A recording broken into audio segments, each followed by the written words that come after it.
चलिए सभी लोगों को नमस्ते। और हम लोग शुरुआत करेंगे आज के सेशन का। जैसा कि आपको पता होगा कि आज हम लोग 40 क्वेश्चन देखने वाले हैं और डेली बेसिस पर आपका ये टेस्ट होता है और डेली आपका डिस्कशन भी होता है।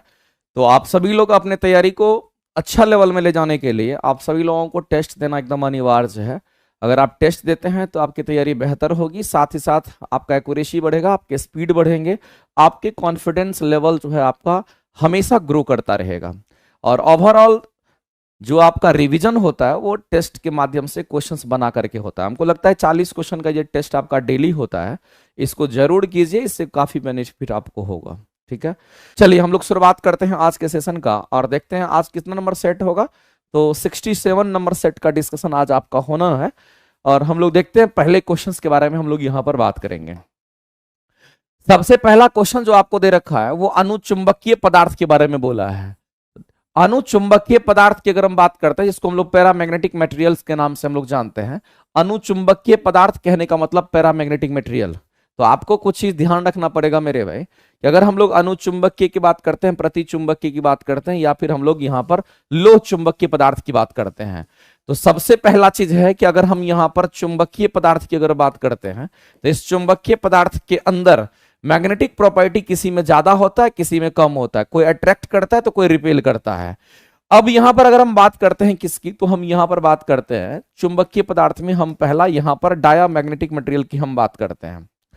हम यहां पर डायामैग्नेटिक मटेरियल की हम बात करते हैं, ये चीज आपको ध्यान रखना। और डायामैग्नेटिक मटेरियल को हम लोग क्या बोलते हैं, इसको हम लोग प्रतिचुंबकीय पदार्थ कहते हैं। इसको हम लोग प्रतिचुंबकीय पदार्थ के नाम से जानते हैं। ये हमारा प्रतिचुंबकीय पदार्थ होता है, इस बात को आप ध्यान रखेंगे, ये हमारा प्रतिचुंबकीय पदार्थ होता है। और दूसरा हमारा कैसा होगा तो कहेंगे यहां पर हमारा पारामैग्नेटिक मटेरियल होगा। एक लाइन में आप इसको जरूर ध्यान रखिएगा, ये हमारा पारामैग्नेटिक मटेरियल के अंतर्गत आता है। और जब पारामैग्नेटिक मटेरियल की बात करते हैं तो इसको हम लोग अनुचुंबकीय कह देते हैं। ये हमारा कैसा कहेंगे, इसको हम लोग यहाँ पर अनुचुंबकीय पदार्थ के नाम से हम लोग जानते हैं। और साथ ही साथ हमारा एक और होता है जिसको हम लोग यहाँ पर क्या बोलेंगे, तो फेरोमैग्नेटिक मटेरियल के नाम से हम लोग जानते हैं। ये हमारा फेरोमैग्नेटिक मटेरियल है, इसके बारे में भी हम लोग यहाँ पर बात करेंगे। लेकिन आपको ध्यान रखना है कि जो फेरोमैग्नेटिक मटेरियल होता है इसको हम लोग लोह चुंबकीय पदार्थ कहते हैं। ये हमारा लोह चुंबकीय पदार्थ होगा। और इतनी ही चीज आपको इसमें से कम ध्यान रखना है। अब सबसे इंपॉर्टेंट चीज है कि चलो ये तो चलो हमें पता चल गया, लेकिन जो हमारा लोह चुंबकीय पदार्थ हमारा होता है, इसके लिए आपको एक चीज ध्यान रखना है कि ये सबसे अच्छा मैग्नेटिक हमारा प्रॉपर्टी वाला पदार्थ होता है। जिसके अंदर सबसे अच्छे मैग्नेटिक गुण होते हैं वो हमारा कौन होगा, तो फेरोमैग्नेटिक मटेरियल होता है। और इसी का जस्ट उल्टा एंटी फेरो होता है, जिसको अलोह चुंबकीय बोलते हैं, इसी का जस्ट उल्टा होता है। तो फेरोमैग्नेटिक मटेरियल हमारा ऐसा मटेरियल होता है, इसके अंदर आकर्षण का गुण बहुत ज्यादा होता है, यानी इसमें अट्रैक्शन फोर्स बहुत ज्यादा होता है। उसके बाद यहां पर पारा की बात करेंगे तो इसमें जो आकर्षण बल होता है हमारा कम होता है। और अगर डाया की बात करते तो यहां पर रिपल्सन फोर्स ज्यादा होता है। तो आपको यहां पर ध्यान रखना पड़ेगा कि अगर हम बात करते हैं इसकी केस में तो ये क्वेश्चन हमेशा आता है, इन दोनों में अट्रैक्शन फोर्स होगा, इसमें ज्यादा होगा, इसमें कम होगा, और इसमें रिपल्सन का फोर्स होता है। और ये इसके बारे में अगर हम बात करते हैं यहां पर तो रिपल्सन फोर्स इसमें मजबूत होता है। वैसे पारामैग्नेटिक मटेरियल की अगर बात करते हैं तो इसमें आपको ध्यान रखना है कि इसमें दुर्बल आकर्षण बल आपका काम करता है। यानी आप सीधा सीधा कह सकते हैं इसमें जो आकर्षण बल काम करेगा ये दुर्बल आकर्षण बल हमारा काम करता है। यहां पर दुर्बल आकर्षण बल होगा, यहां पर प्रबल आकर्षण बल होगा। और दुर्बल आकर्षण बल को हम लोग बोलते हैं यहां पर वीक अट्रैक्टिव, वीक, या फिर हम लोग सीधा सीधा कह सकते हैं मेरे भाई जो अट्रैक्टिव हमारा फोर्स होगा वो हमारा कैसा होगा, तो यहां पर वीक अट्रैक्टिव फोर्स की हम बात करेंगे। ये कैसा फोर्स होगा, तो वीक अट्रैक्टिव फोर्स की हम बात करते हैं। इसमें हमारा अट्रैक्टिव फोर्स तो होगा लेकिन इसमें वीक होता है। लेकिन इसमें हमारा क्या होता है कि यहां पर स्ट्रांग हमारा अट्रैक्टिव फोर्स होता है, इसमें स्ट्रांग रिपल्सिव फोर्स हमारा होता है। तो अगर हम बात करते हैं इसमें तो हम लोगों को सोचना पड़ेगा क्या इसमें चुंबक, अगर हम पैरामैग्नेटिक मटेरियल की बात करते हैं तो इसमें आकर्षण बल होगा, विकर्षण बल के बारे में तो हम लोग सोचेंगे भी नहीं। तो विकर्षण हमारा किस में होता है, तो हमारा विकर्षण डाया में होता है। चुंबक के प्रबल बल द्वारा विकर्षित होते हैं। फिर से विकर्षण की बात कही गई है तो आप इसको फिर से हटा दीजिए, क्योंकि आकर्षण की बात होगी। तो आकर्षण की बात आपको यहां पर दे रखा है और उसमें भी आपको बोल दिया कि छिन्न बल द्वारा। छिन्न बल कहने का मतलब है मेरे भाई वीक अट्रैक्टिव फोर्स की बात कह रहा है। यानी इस क्वेश्चन का अगर आंसर करेंगे तो ऑप्शन नंबर सी आपका राइट हो जाएगा। ऑप्शन नंबर सी आपका राइट हो जाएगा, ये बात आपको ध्यान रखना है। और चुंबकशीलता की जो वैल्यू होती है ना, वो भी अलग अलग पदार्थों के लिए इसमें अलग अलग होता है, वो भी कई बार क्वेश्चन पूछता है। इसके लिए चुंबकशीलता की जो वैल्यू होती है वो लेस देन आपका 1 होता है, ध्यान रखेंगे। चुंबकशीलता, इसको म्यू को परमिबिलिटी बोलते हैं, या फिर इसी को आप चुंबकशीलता कह दीजिए। इसी को क्या कहेंगे, तो यहां पर चुंबकशीलता के नाम से भी हम लोग जानते हैं, ये हमारा चुंबकशीलता हो गया। अगर चुंबकशीलता की वैल्यू देखेंगे तो ये हमारा लेस देन 1 होगा। लेकिन इसके लिए आपको ध्यान रखना है कि ग्रेटर देन 1 होता है, लेकिन इसके लिए अगर ध्यान रखेंगे चुंबकशीलता, तो मेरे भाई ग्रेटर देन हमारा 1 होगा, यानी 1 से कप ही ज्यादा हमारा होता है। तो ये भी कई बार क्वेश्चन पूछता है, इसको भी आप ध्यान रख सकते हो। आगे चलते हैं, अगला क्वेश्चन हम लोग देखते हैं।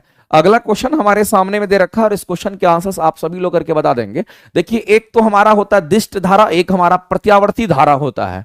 अगर आपके सामने में प्रत्यावर्ती धारा की अगर बात कही गई है, इसका मतलब एसी की बात कही है, जिसको हम लोग यहां पर अल्टरनेटिंग करंट के नाम से जानते हैं, और ये एसी हमारा यहां पर हो गया। एसी का फुल फॉर्म होता है अल्टरनेटिंग करंट, जो कि हमारे वायर से फ्लो करता है, या फिर हम लोग कह सकते हैं जो हमारी ट्रांसफार्मर वगैरह में जो एसी यूज होता है, हम उसकी बात करते हैं। और एसी का सिंबॉलिक रिप्रेजेंटेशन अलग होता है, डीसी का सिंबॉलिक रिप्रेजेंटेशन अलग होता है, ये बात आपको ध्यान रखना पड़ेगा। अगर हम लोग एसी की बात करते हैं और उसके बारे में बोला गया कि कौन सा स्टेटमेंट हमारा सही नहीं है, तो तब तो मेरे भाई एसी के बारे में थोड़ा बहुत आपको जानना पड़ेगा। अगर हम लोग एसी की अगर बात करते हैं, तो इस एसी का मतलब ही होता है अल्टरनेटिंग करंट। इस एसी का मतलब क्या होगा, इसको हम लोग यहां पर अल्टरनेटिंग करंट के नाम से जानते हैं। और अगर अल्टरनेटिंग करंट की यहां पर बात हो रही है, तो आप एक लाइन में जान लीजिए ये हमारा फ्लो कैसे करता है, इसी को प्रत्यावर्ती धारा कहते हैं। अल्टरनेटिंग करंट को ही हम लोग क्या बोलते हैं, तो इसी को हम लोग यहां पर प्रत्यावर्ती धारा के नाम से हम लोग जानते हैं, ये हमारा प्रत्यावर्ती धारा कहलाता है। ये बात आपको ध्यान रखना है, ये हमारा प्रत्यावर्ती धारा होता है, इसकी बात, इसको आप ध्यान रखेंगे अगर एसी की हम बात कर रहे हैं तो। अब दूसरी बात ध्यान रखना है कि जो एसी हमारा होता है, ये हमारा किस तरह का होता है। अगर आप इसको देखना चाहते हैं तो मेरे भाई आपको ध्यान रखना है कि ये जो इसका जो वेव हमारा बनता है, वो हमारा साइनोसोडल वेव बनता है। और इस साइनोसोडल वेव में आप देखेंगे तो ये हमारा ऊपर नीचे इस तरह से साइनोसोडल वेव में हमारा आगे की ओर बढ़ता है। एसी की हम बात कर रहे हैं, तो एसी का फ्लो हमारा ऐसा ही होता है, टाइम के साथ करंट का जो फ्लो होता है हमारा कुछ ऐसा ही ग्राफ बनता है। इधर टाइम हमारा करंट का एक्सिस, इधर हमारा टाइम का एक्सिस, और हमारा ग्राफ ऐसा बनता है। तो इस परिस्थिति में अगर हम लोग अल्टरनेटिंग करंट की बात करते हैं, तो फ्लक्चुएशन होता है किसका, तो करंट का। आप देखिएगा यहां पर करंट इतना का हुआ, यहां पर बीच में देखेंगे तो करंट इतना ज्यादा हो गया, फिर देखेंगे तो फिर घट गया, इसमें भी देखेंगे तो फिर हमारा बढ़ा, फिर बढ़ा और फिर घटा। यानी कहने का मतलब करंट का फ्लक्चुएशन हमारा होता है। जब मेरे भाई करंट का फ्लक्चुएशन होता है ना, तो उसमें हम लोग जानते हैं कि करंट का फ्लक्चुएशन आधा ऊपर आधा नीचे, फिर आधा ऊपर आधा नीचे। तो वैसी परिस्थिति में यहां पर हमारा क्या होता है, फ्रीक्वेंसी डेवलप करता है। अगर सीधा करंट पास करता तो उसमें फ्रीक्वेंसी 0 होती है, क्योंकि आपको पता होना चाहिए दिष्ट धारा की फ्रीक्वेंसी 0 होती है। लेकिन जो एसी होता है हमारे इंडिया में जो मान्य होता है, उसकी फ्रीक्वेंसी 50 हर्ट्ज मानी जाती है। जितने भी आप इलेक्ट्रॉनिक डिवाइस या भी जो कुछ भी आप देखते होंगे, सबकी फ्रीक्वेंसी 50 हर्ट्ज होती है। और अगर इंडिया में अगर कोई पावर प्लांट है या कुछ भी डिजाइन किया हुआ है जिस पर वो हमारा ऑपरेट होता है, उसकी फ्रीक्वेंसी को 50 हर्ट्ज मान करके ऑपरेट किया जाता है। 50 प्लस माइनस 2-3% का हमारा छूट रहता है। हम ज्यादा भी कर सकते हैं, कम भी कर सकते हैं, चलेगा, लेकिन एक रेंज लेकर के आपको चलना पड़ेगा, बहुत ज्यादा नहीं बहुत कम भी नहीं। और लेकिन अगर यूएसए वगैरह की बात करते हैं तो वहां पर जो हमारा फ्रीक्वेंसी का रेंज होता है किसी भी ऑपरेशंस के लिए, आपको ध्यान रखना कि वहां पर 60 हर्ट्ज फ्रीक्वेंसी पर डिफाइंड होता है, कोई भी पावर प्लांट वगैरह भी। तो यहां पर एसी की बात करेंगे तो अल्टरनेटिंग करंट हमारा ऐसा होता है, और ऐसे केस में हम लोग कहेंगे कि यहां पर हमारा फ्रीक्वेंसी होता है। और आपको ध्यान रखना है कि इस एसी की अगर हम बात करते हैं, इसके लिए जो फ्रीक्वेंसी होगी वो कितनी मान्य होती है हमारे इंडिया में, तो आपको ध्यान रखना है मेरे भाई, ये जो फ्रीक्वेंसी होता है ना, इसका फॉर्मूला ही होता है नंबर ऑफ साइकिल पर सेकेंड। इसका फॉर्मूला ही होता है नंबर ऑफ साइकिल पर सेकंड, और इसको अगर देखेंगे तो इसका यूनिट आपको हर्ज में लिखा जाता है। जनरली हमारे इंडिया में जो फ्रीक्वेंसी यहां पर मान्य होता है, वो आपको ध्यान रखना है। हमारे इंडिया में फ्रीक्वेंसी कितनी मान्य है, तो 50 हर्ज फ्रीक्वेंसी मान्य होता है। ये डेटा आपको जरूर याद रखना चाहिए। अगर यूएसए की अगर बात करेंगे, अगर मेरे भाई आप यहां पर यूएसए अमेरिका वगैरह की बात कर लीजिएगा, तो यहां जो फ्रीक्वेंसी डिफाइंड होता है वो कितने हर्ज पर होता है, तो 60 हर्ज फ्रीक्वेंसी की बात कर रहे हैं। ये तो हमारा हो गया कि अल्टरनेटिंग करंट की हम बात करते हैं। और इसमें भी बहुत तरह की चीजें हैं कि एसी अल्टरनेटिंग करंट जो हमारा होता है, इसको हम लंबी दूरी तक हम लोग लेके जा सकते हैं, इसको हम लंबी दूरी तक लेके जा सकते हैं, इसमें ये क्षमता होती है। ध्यान रखेंगे, अल्टरनेटिंग करंट की अगर हम बात करते हैं तो ये लंबी दूरी के लिए हमारा ये होता है। तो मेरे भाई ये किसके लिए होगा, तो आपको ध्यान रखना है, ये लंबी दूरी ट्रेवल कर सकता है, ये लंबी दूरी तय करता है। लंबी दूरी तक आप इसको ले जा सकते हैं। तो लंबी दूरी के लिए एसी का आप इस्तेमाल करेंगे और कम दूरी के लिए आप डीसी का इस्तेमाल करते हैं। अब तो ये तो एसी की तरह हो गई। अगर हम डीसी की बात करेंगे तो एक्चुअली में डीसी कैसा होता है वो भी आप देख लीजिए। अगर हम लोग डायरेक्ट करंट की अगर बात करते हैं, इसको दिष्ट धारा कहते हैं। तो डायरेक्ट करंट की अगर हम बात करेंगे, चलो इसको हम लोग लिख भी देते हैं यहां पर डायरेक्ट करंट, जिसको डीसी कह दिए। और डायरेक्ट करंट को शॉर्ट में क्या बोलेंगे तो डीसी बोलते हैं। और इसको हम लोग दिष्ट धारा कहते हैं। क्या बोलेंगे मेरे भाई, इसको हम लोग यहां पर दिष्ट धारा कहते हैं। एक्चुअली में डायरेक्ट करंट को जब आप देखिएगा ना, तो इसके आप जो ग्राफ होंगे वो कुछ इस तरह से ग्राफ बनते हैं। और कई बार एग्जाम में क्वेश्चन पूछा भी गया है। अगर इसके ग्राफ को अगर देखना चाहेंगे ना, तो ग्राफ जो बनेगा वो कुछ ऐसा ही बनेगा, इसमें कोई फ्लक्चुएशन नहीं होता है। यानी कहने का मतलब इसके ग्राफिकल रिप्रेजेंटेशन आपको ऐसा ही देखने को मिलेगा, ये हमारा होता है। इसमें आप देखिए कि साइकिल नहीं बनता, ऊपर नीचे ये फ्लक्चुएट नहीं करता है। इसका मतलब जब साइकिल नहीं बनेगा, इसका मतलब नंबर ऑफ साइकिल जब उसमें जीरो होगा, जब साइकिल नहीं बनेगा, तो अगर ये टर्म अगर जीरो होगा तो फ्रीक्वेंसी तो जीरो हो जाएगा। इसीलिए हम लोग कहते हैं जो हमारा डायरेक्ट करंट होता है, इसकी जो फ्रीक्वेंसी की बात आती है, तो मेरे भाई इसकी फ्रीक्वेंसी को हम लोग क्या करते हैं, यानी यहां पर इसकी फ्रीक्वेंसी की अगर हम बात करते हैं, इसकी फ्रीक्वेंसी जीरो हो जाती है। यानी कितनी हर्ट्ज फ्रीक्वेंसी होगी, तो डायरेक्ट करंट का 0 हर्ट्ज फ्रीक्वेंसी होगा। और ये शॉर्टेस्ट डिस्टेंस के लिए हमारा अवेलेबल होता है, इस बात को आप ध्यान रखेंगे। तो यहां पर बोला कि प्रत्यावर्ती धारा के लिए कौन सा स्टेटमेंट सही नहीं है, तो आप कहेंगे सर ये लंबी दूरी तक संचारित की जा सकती है। प्रत्यावर्ती धारा मतलब एसी की बात कर रहा है, एसी को तो आप ले जा सकते हैं, इसका मतलब ये स्टेटमेंट हमारा कहीं ना कहीं सही है। आप इसको लंबी दूरी तक इसको संचारित कर सकते हैं, वायर में आप लेके जा सकते हैं। किसकी हम बात कर रहे हैं, तो एसी की बात कर रहे हैं, बिल्कुल सही स्टेटमेंट है। अगला कह रहा है कि इसका उत्पादन सस्ता होता है। मेरे भाई एसी का उत्पादन की अगर हम बात करते हैं, ये हमारा सस्ता इस परिवेश में होता है। ये सस्ता हमारा इसलिए होता है क्योंकि कोयला से भी हम इलेक्ट्रिसिटी जनरेट कर लेते हैं। अब कोयला से इलेक्ट्रिसिटी जनरेट हम लोग करते हैं, कोयला को जला करके पानी को गर्म करके पानी को वाष्प बना करके टरबाइन चलाते हैं, और जब टरबाइन रोटेट करता है तो उससे इलेक्ट्रिसिटी जनरेट होता है। और आप देखेंगे जनरली आप घर में भी देखते होंगे इलेक्ट्रिसिटी ये जनरेट होते हुए। आप देखेंगे घर में जब जनरेटर शादी वादी का जब समय होता है, तो लोग क्या करते हैं, घर में ऐसे ही जनरेटर मशीन वाला जनरेटर लाते हैं, उसके आगे में जनरेटर लगा रहा था, मशीन जब तेल खाता है तो देखिएगा वो जनरेटर क्या करता है, वहां से इलेक्ट्रिसिटी को जनरेट कर देता है, बिजली जलने लगता है। आपने देखा होगा वहां डायनेमो लगा रहता है। तो यही चीज है कि ये इजिली आप इसको क्या कर सकते हो, उत्पादित कर सकते हैं। इसलिए हमारे इंडिया में देखिएगा इलेक्ट्रिसिटी 5 रुपया, 6 रुपया, 8 रुपया यूनिट हम लोगों को मिल जाता है। तो ये इजिली उत्पादन कर सकते हैं इसको, एसी को हम लोग आसानी से उत्पादित कर सकते हैं।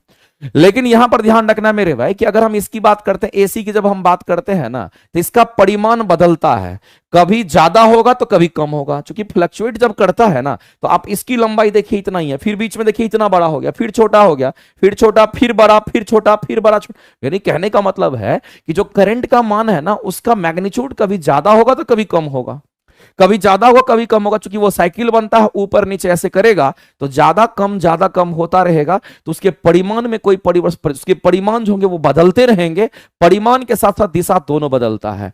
तो आपको एक चीज जान लीजिए मेरे भाई, ये भी पॉइंट यहां पर इंपॉर्टेंट है कि अगर हम बात करते हैं एसी का, तो इसके परिमाण की अगर हम बात करें, परिमाण तथा दिशा यानी कि वैल्यू तथा उसके डायरेक्शंस की हम बात करते हैं, परिमाण तथा दिशा दोनों क्या होंगे, तो मेरे भाई ये दोनों बदलते रहते हैं। ये दोनों क्या करेंगे, तो ये दोनों बदलते रहते हैं, परिमाण और दिशा दोनों बदलते रहेंगे। अब यहां कह रहा है कि इसका परिमाण समान रहेगा।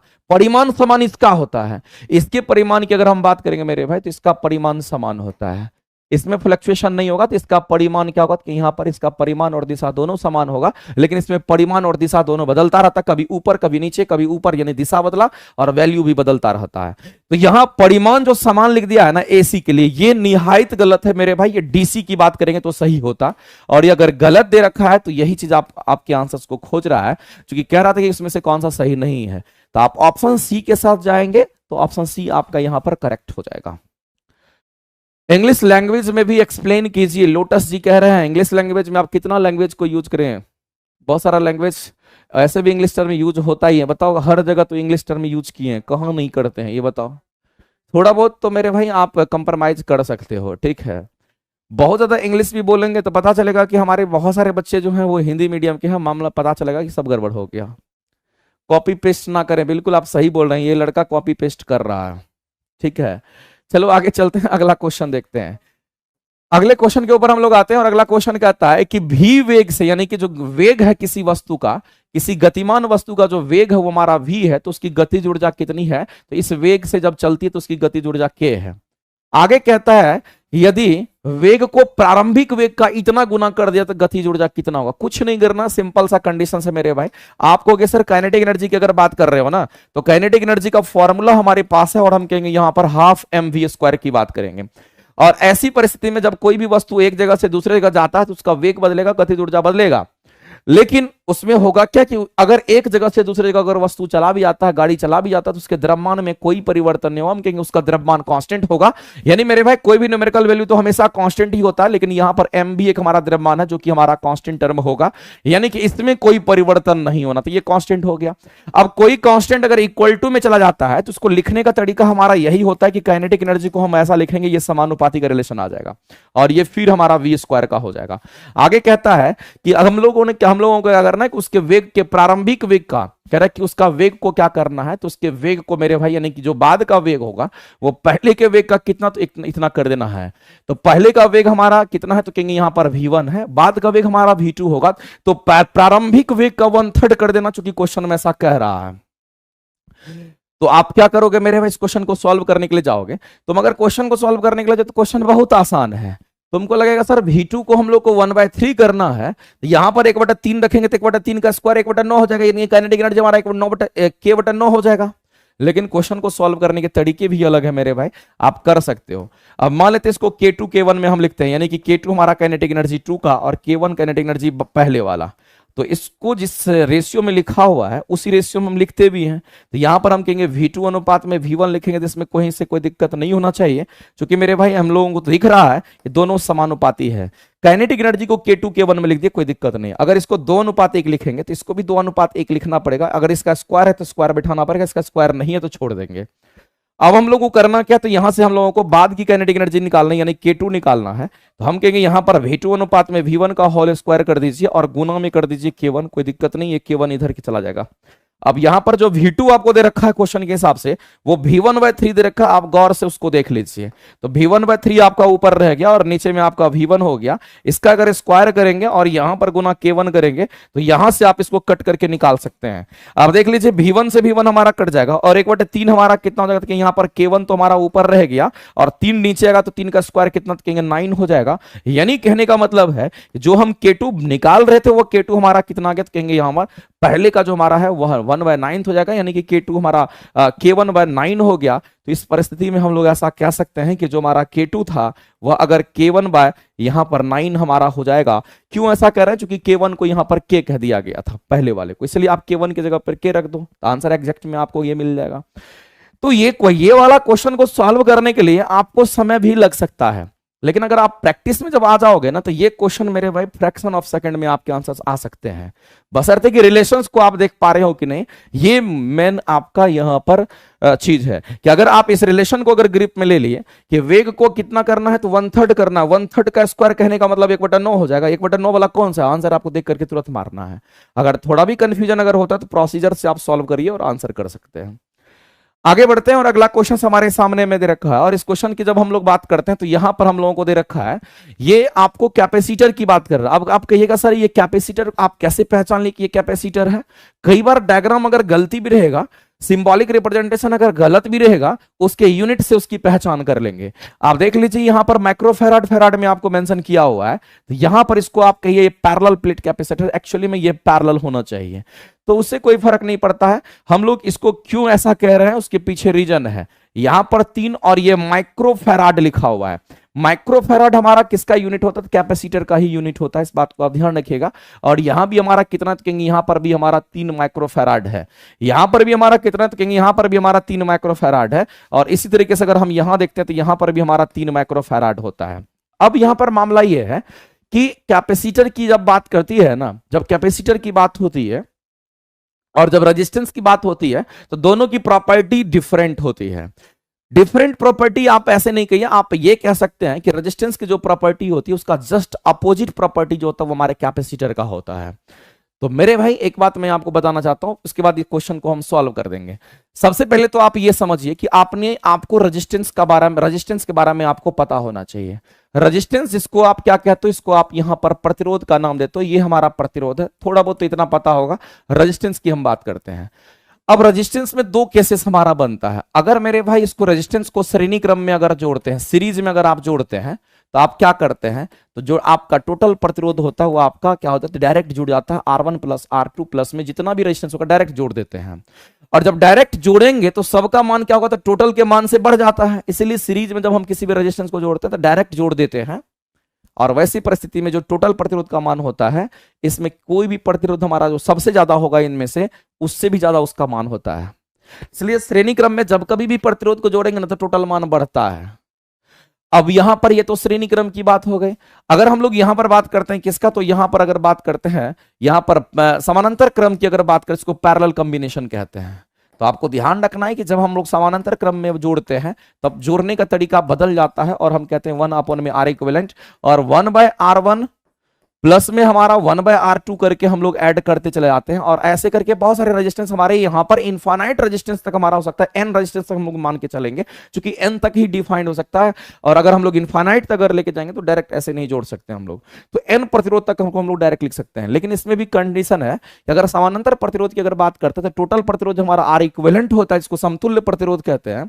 इसका मान हमेशा क्या होगा, तो मेरे भाई इसमें जितने भी प्रतिरोध आपके दे रखे हैं ना, उसका जो सबसे छोटा प्रतिरोध होगा उससे भी उसकी कम वैल्यू आती है। इसमें जो सबसे ज्यादा होगा उससे भी उसका ज्यादा वैल्यू आएगा, लेकिन इसमें जो सबसे कम होगा उससे भी कम इसकी वैल्यू होती है टोटल प्रतिरोध का मान। ये भी डेटा एकदम याद रखना है। तो समानांतर क्रम में जब हम लोग जोड़ते हैं तो टोटल का मान घटता है, और जब हम लोग सीरीज में जोड़ते हैं तो टोटल का मान बढ़ जाता है, क्योंकि डायरेक्ट आप जोड़ते हैं किसी भी चीज को। अब यहां पर बात आती है कि चलो रेजिस्टेंस के केस में सर यहां तक हमें पता चल गया, क्या सर यही प्रॉपर्टीज हमारे कैपेसिटर में लागू होगा? बिल्कुल भी नहीं, उसका जस्ट रिवर्स हो जाएगा। तो आपको रिवर्स वे में सोचना है। अगर किसी को लगता है कि हमारा नहीं हो पा रहा है तो आप ये समझिए, हम यहां पर कैपेसिटर की हम बात करते हैं। अब यहां पर कैपेसिटर की बात करते हैं, और एक बात जान लीजिए कि रेजिस्टेंस हमारा जो होता है वो किसी एनर्जी को स्टोर नहीं करता है, लेकिन जो कैपेसिटर होता है वो एनर्जी का स्टोरेज करता है। कैपेसिटर के अंदर जो एनर्जी का स्टोरेज होता है वो इलेक्ट्रिक फील्ड के रूप में होता है, लेकिन रेजिस्टेंस में एनर्जी स्टोरेज नहीं होता है। आप देख लीजिए दोनों में हमारा कैसा रिलेशन है, तो कहेंगे दोनों में डिफरेंट प्रॉपर्टीज की हम बात कर रहे हैं। अगर हम यहां पर बात करते हैं, अगर इसकी बात करते हैं, कैपेसिटर की बात करते हैं, तो मेरे भाई आपको ध्यान रखना है, इसको हम लोग क्या बोलते हैं,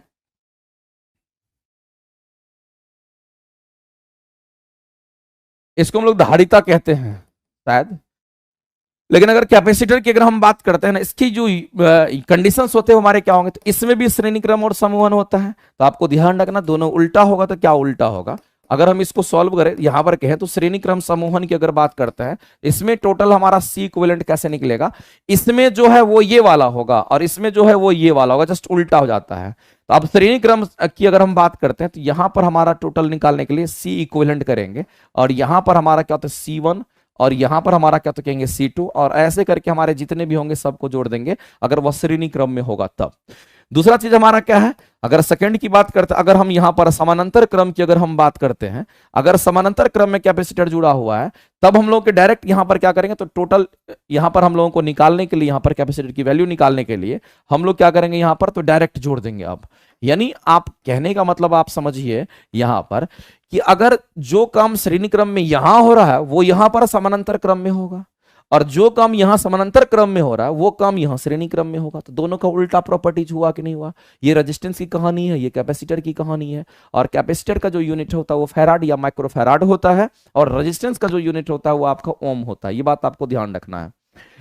अब यहां पर बात आती है कि सर ये सर ठीक है, यहां तक तो कोई दिक्कत नहीं है, श्रेणी क्रम और समानांतर क्रम समूहन को कैसे पहचानेंगे, तो वो भी पहचानने का तरीका है। आप वहां से भी पहचान सकते हैं। किसी भी रेजिस्टेंस के अंदर आपको ये पहचाना कि कौन सीरीज में है, कौन पैरेलल में, कौन श्रेणी क्रम में है, कौन हमारा पैरेलल में समानांतर क्रम में है, तो वो भी ये पहचान सकते हो। हम उसके बारे में थोड़ा सा यहाँ चर्चा कर देते हैं, और मुझे लगता है कि आपको समझ में आ जाना चाहिए।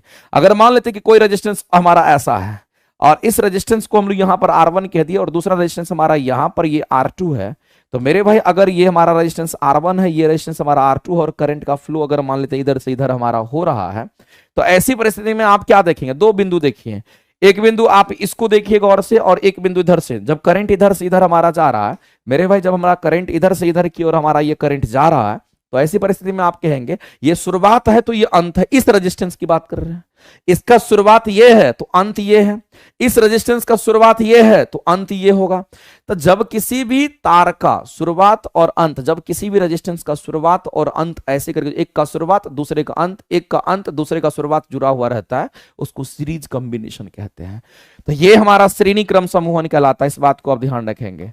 तो मेरे भाई जब इसमें ऐसा हमारा होगा, और समानांतर क्रम की भी जान लीजिए, अगर मान लेते एक रेजिस्टेंस हमारा ऐसा है और दूसरा रेजिस्टेंस अगर मान लेते कि हमारा ऐसा है, तो ऐसे केस में आप कहेंगे सर ये R1 और ये हमारा R2 होगा। तो इन दोनों के लिए करंट का फ्लो अगर ऐसे होगा हमारा, तो जाहिर सी बात है कि ये दोनों शुरुआत और दोनों एंड हमारा होगा। तो जब दोनों शुरुआत और दोनों एंड होता है तो इसको हम लोग समानांतर क्रम कहते हैं। ये कैसा हो गया मेरे भाई, तो कहेंगे यहां पर समानांतर क्रम समूहन हो गया। तो ये भी डेटा कम से कम आपको पता होना चाहिए, ठीक है। अब यहां पर वही बात यहां पर है, ठीक है, वही बात यहां पर है। आप यहां पर गौर से देख लीजिए, ये दोनों आप देखिए, जब इन दोनों को देखिएगा तो यहां पर अगर देखिए इस बिंदु को अगर आप गौर से देखिएगा तो आपको पता चलेगा। इन बिंदु को देखिए गौर से और इस बिंदु को गौर से देखिए, आपको ये बात पता चले। चलो यहां नहीं, यहां पर देखो, इस बिंदु को देखिए और इसको देखिए।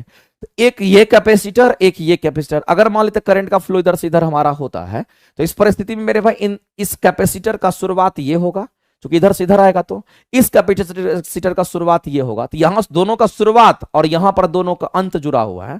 तो जब कभी भी दोनों का शुरुआत और दोनों का अंत जुड़ा हुआ होता है तो उसको पैरेलल कॉम्बिनेशन कहते हैं। चाहे वो रेजिस्टेंस हो, चाहे हमारा वो कैपेसिटर हो, दोनों के लिए सेम कहानी ही होता है। तो मेरे भाई ये दोनों पैरेलल कॉम्बिनेशन की कहानी है। पहचान दोनों का हम लोग सिमिलर करेंगे, लेकिन प्रॉपर्टीज दोनों का अलग अलग हो जाता है। इसका मतलब ये दोनों हमारा किस में है, तो कहेंगे पैरेलल में है। तो मेरे भाई जब ये दोनों हमारे यहाँ पर समानांतर क्रम की अगर हम बात कर रहे हैं, तो आप ये बता दीजिए कि समानांतर क्रम में आप रेजिस्टेंस को जोड़ते हो कि कैपेसिटर को जोड़ रहे हो। तो ये तो सब तो कैपेसिटर है, तो समानांतर क्रम में क्या किए हैं, डायरेक्ट जोड़ दिए हैं। तो यहाँ पर कितने हैं, 1 और 2, इसका मतलब इन दोनों की वैल्यू कितनी हो जाएगी, आपको मन करता समानांतर क्रम में ये जुड़ा हुआ है, तो आप कहेंगे सर यहाँ पर हम मान लेते हैं कि सी इक्विवेलेंट हमारा कितना होगा इन दोनों का, तो 3 जोड़ 3 कितना होगा, तो कहेंगे यहां पर 3 जोड़ 3 मिला करके हमारा 6 हो जाएगा। 6 माइक्रोफैराड हम कह देंगे, कोई दिक्कत नहीं है। अब ये 6 हो गया ना, इसका मतलब यहां 3 है, यहां 6 है, यहां 3 है। इसको लिखने का तरीका हमारा फिर अगले कॉम्बिनेशन में ये हो जाएगा कि चलो यहां पर हमारा 3 है, फिर इसके आगे वाले में अगर देखेंगे तो यहां पर हमारा निकल करके आया है जो 6, वो लिखेंगे, और फिर यहां पर हमारा क्या होगा कि यहां पर। अब आप देखिए कि करंट फ्लो अगर इधर से इधर की ओर होगा तो तीनों लगातार है, एक का अंत दूसरे का शुरुआत, फिर इसका अंत तो इसका शुरुआत, इसका मतलब फिर से सीरीज में आ गया। अब ये 3 है, ये भी हमारा 6 है और ये हमारा 3 है, और ये तीनों किस में है, तो कहेंगे यहां पर सीरीज में है। अब अगर ये तीनों अगर हमारा श्रेणी क्रम में है तो बता दीजिए तीनों को अगर जोड़ करके कि श्रेणी क्रम में है तो ये वाला फॉर्मूला लगेगा। जब ये वाला फॉर्मूला लगेगा तो 1/c इक्विवेलेंट बराबर क्या लगाएंगे, तो 1/c1 प्लस में 1/c2 और प्लस में 1/c3 कर लीजिए। और तीनों कैपेसिटर आपको दे रखे हैं कितनी कितनी वैल्यू का, तो ये आपका 3 है, ये आपका 6, ये आपका 3 है, आप यहां पर रख दीजिए। आप कहेंगे 3, यहां पर कहेंगे 6, और यहां पर आप क्या कहेंगे, तो इसको 3 कहेंगे। इसको सॉल्व करेगा तो 6 3 का एलसीएम कितना होगा, तो मेरे भाई 3 हो गया, 6 हो गया और 3 हो गया, तो 6 ही आना चाहिए। चलो 6 3 का एलसीएम 6 ही होगा, और इसको सॉल्व करिएगा तो ये आपका 2 हो गया, यहां पे सॉल्व कीजिएगा तो 1 होगा, यहां 2 हो गया। तो फाइनली आप क्या देख रहे हैं, 2 2 4 1 5, यानी कि 5/6, यानी कि 1/c इक्विवेलेंट की वैल्यू यहां पर निकल करके आई है। और मेरे भाई इसी चीज को जब हम लोग यहां पर फाइनली सॉल्व, देखो इस क्वेश्चन को सॉल्व करने के लिए हम एक लाइन में आंसर कर सकते थे, लेकिन मुझे लगा कि चलो आप लोगों को बता देते हैं कि 1/c इक्विवेलेंट की जो वैल्यू होगी ना, ये आपका कितना आ गया, तो 2 2 4 1 5/6, यानी कि ये हमारा 5/6 आया है। क्या इसको हम लोग ऐसा लिख सकते हैं, जो c इक्विवेलेंट होगा वो हमारा 6/5 होगा, और 6/5 की वैल्यू कितनी हुई, तो 1.2 हमारा माइक्रोफैराड होगा। आपसे यही तो पूछा गया था, इसलिए इस क्वेश्चन का आंसर करेंगे, सी हमारा राइट हो जाएगा। तो आपको एक चीज समझना पड़ेगा कि क्वेश्चन को जब कभी भी हम लोग सॉल्व करते हैं ना, तो इतना लेंदी नहीं करते हैं, तो ये काम करके आप निकाल सकते हो। वैसे शॉर्टकट मेथड भी है, लेकिन हम आपको बता दिए कि इस तरह से आप क्वेश्चन को सॉल्व कर सकते हैं। बनाने के लिए तो और भी तरीके हैं, आप कहीं से भी बनाइएगा तो आंसर आ ही जाएगा, आप कर सकते हो। चलिए अगला क्वेश्चन देखते हैं मेरे भाई, अगला क्वेश्चन देखते हैं क्या कहता है। अगला क्वेश्चन हमारा कहता है जब प्रकाश की किरण सघन माध्यम से विरल माध्यम में जाती है, यानी प्रकाश हमारा किधर से किधर जाएगी, तो सघन से विरल में जाती है। जब भी प्रकाश हमारा सघन से विरल में जाती है तो आप सभी लोग जानते हैं सघन से विरल में जा रही है। मेरे भाई अगर आदमी ज्यादा होता है तो चलना डिफिकल्ट होता है, अगर आदमी कम है तो आप आसानी से चलते हैं, तो गति किस में ज्यादा होगा, सघन में कि विरल में? तो गति विरल में ज्यादा होगा। तो गति जब कभी भी बढ़ता है तो ज्यादा होता है तो वे आपका विरल में होता है। सघन में गति हमेशा कम होगा, ये बात आपको ध्यान रखना है। सघन माध्यम में गति कम होता है और विरल माध्यम में गति ज्यादा होता है। तो आपको अगर सघन से विरल में जाना है तो गति तो बढ़ेगा, तो मेरे भाई गति बढ़ जाएगी, गति बढ़ जाएगी, गति कम हो जाएगी, काट देंगे। ये तो हो नहीं सकता है, क्योंकि सघन से विरल में जाने पर गति बढ़ेगी। एक ऑप्शन आपका एलिमिनेट हो गया, ये आंसर हो नहीं सकता है। तो हम लोगों को और भी प्रॉपर्टीज पर ध्यान रखना है। जैसे कि मान लेते हैं कि ये तुम्हारा यहां पर है कि अगर मान लेते हैं कि नीचे में हमारा ये सघन माध्यम है और ऊपर में हमारा कैसा माध्यम है, तो कहेंगे यहां पर हमारा विरल माध्यम। अपने हिसाब से मान लीजिए, इधर मान लीजिए पानी है, इधर मान लीजिए हवा है, क्या फर्क पड़ता है। और ये वाला जो सतह है ना, इस सतह पर एक लाइन आप ऐसे खींचिए जो कि इस सतह के साथ ये 90 डिग्री कोण पर होगा। अगर ये 90 डिग्री कोण पर होगा तब जाकर के इसको हम लोग क्या कह देंगे, तो ये हमारा नॉर्मल है और ये हमारा अविलंब होगा। इसमें कहीं से कोई दिक्कत नहीं, आप आसानी से इसको कह सकते हो। अब यहां पर बात आती है कि जब प्रकाश की किरण सघन से किधर जाती है, तो सघन से विरल की तरफ जाती है। समझना गौर से, जब प्रकाश की किरण किधर से किधर जाएगी तो हम कहेंगे यहां पर सघन से विरल की तरफ जाती है। तो ध्यान रखना अविलंब से दूर भागती है, क्योंकि इनको इधर हमारा कम डेंस होता है तो ये हमारा इससे दूर भागता, फैल जाता है, तो इससे ये दूर भागता है। तो यहां पर ध्यान रखना कि अविलंब से दूर की तरफ जाएगी, तीर का निशान उधर है। तो जब सघन से विरल जाएगी तो अविलंब से दूर भागेगी। तो यहां पर कह रहा है कि गति बढ़ जाएगी और अविलंब की ओर झुकेगी। और क्वेश्चन में सघन से विरल की बात कर रहा है, इसका मतलब अविलंब की ओर तो नहीं झुकेगी, अविलंब से दूर भाग रही है, तो ये तो आंसर छट गया। अगला कह रहा है मेरे भाई कि गति बढ़ जाएगी और अविलंब से दूर भी जाएगी, यहां अविलंब से दूर भी जाएगी, इसका मतलब है ये हमारा करेक्ट हो गया।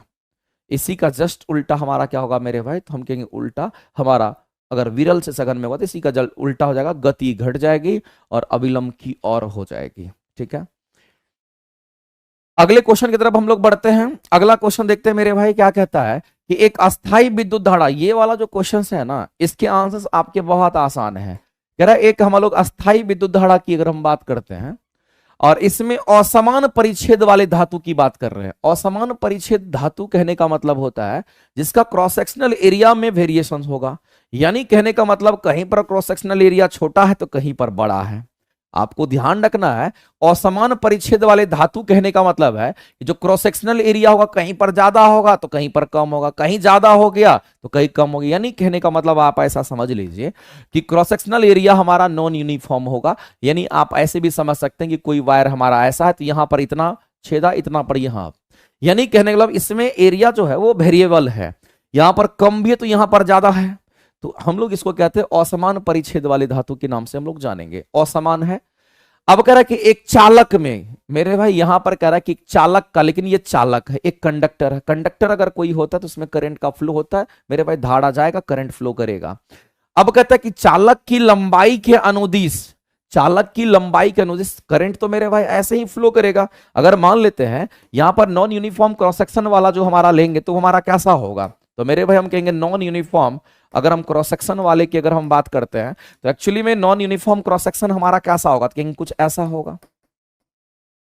नॉन यूनिफॉर्म क्रॉस सेक्शन कहने का मतलब है कि उसका cross sectional area non uniform होगा, यानी कहने का मतलब कुछ हमारा ऐसा तार हो सकता है, यहां पर हमारा ज्यादा मोटा होगा और यहां पर हमारा कुछ ऐसा होगा जैसे आप आइसक्रीम वगैरह खाते हैं। अब इसमें कह रहा है कि करंट का फ्लो हो रहा है हमारा ऐसा, और जो करंट का फ्लो हमारा हो रहा है कुछ इस तरीके से हमारा इसमें करंट का फ्लो हो रहा है, और इसी करंट के फ्लो के कारण आपसे कह रहा है कि उसके लंबाई के अलोंग, तो ये चालक है, ये हमारा क्या तो कहेंगे यहां पर कंडक्टर है और ये हमारा कंडक्टर है, इसको हम लोग चालक कह दिए। अगर ये हमारा चालक है और जिसको हम लोग यहां पर कंडक्टर के नाम से जानते हैं, ये हमारा कंडक्टर होता है। आप ध्यान रखना मेरे भाई, इस चालक को, इस कंडक्टर की अगर हम बात करते हैं, आपको ध्यान रखना है कि जो करंट हमारा जाएगा इसकी लंबाई भी होगी, चालक की अपनी लंबाई होगी, यहां से यहां तक इसकी लंबाई होगी, और ये लंबाई एल लंबाई का है, तो हम कहेंगे, ध्यान रखेंगे मेरे भाई कि चालक की लंबाई के अनुदेश जो राशि हमारा होगा, करंट की जो राशि होती है वो नहीं बदलती है। क्या नहीं बदलेगी, तो मेरे भाई इस लंबाई के अनुरूप अगर हम देखेंगे तो करंट को कोई मतलब नहीं है कि ये हमारा कैसा है, ज्यादा मोटा या फिर क्रॉस सेक्शनल या क्या है। तो आपको ध्यान रखना है कि चालक की लंबाई के अनुदिश केवल और केवल कौन सी राशि स्थिर रहेगी, तो आपको ध्यान रखना केवल और केवल हम विद्युत धारा की हम बात करेंगे। केवल कौन सी, कहेंगे केवल और केवल विद्युत धारा हमारा कैसा रहेगा मेरे भाई, तो हम कहेंगे वो हमारा कांस्टेंट रहेगा। केवल विद्युत धारा हमारा कैसा होगा, तो कहेंगे ये कांस्टेंट होगा। बाद बाकी करंट डेंसिटी वगैरह का मान बदल जाता है, एरिया का मान बदल जाएगा, ये सब हमारा बदलेगा, वेग भी हमारा बदल जाएगा, लेकिन हम लोग को ध्यान रखना यहां पर क्या नहीं बदलेगा, तो कहेंगे केवल और केवल विद्युत धारा की अगर हम बात करते हैं तो ये मान हमारा नहीं बदलेगा, ये कांस्टेंट होगा और ये मान आपका स्थिर रहेगा, यानी उसके अनुदिश बोला गया है। तो इस क्वेश्चन के लिए आंसर करेंगे ऑप्शन नंबर सी आपका राइट हो जाएगा। और ये फेमस क्वेश्चन है, ये क्वेश्चन कई बार आया हुआ है।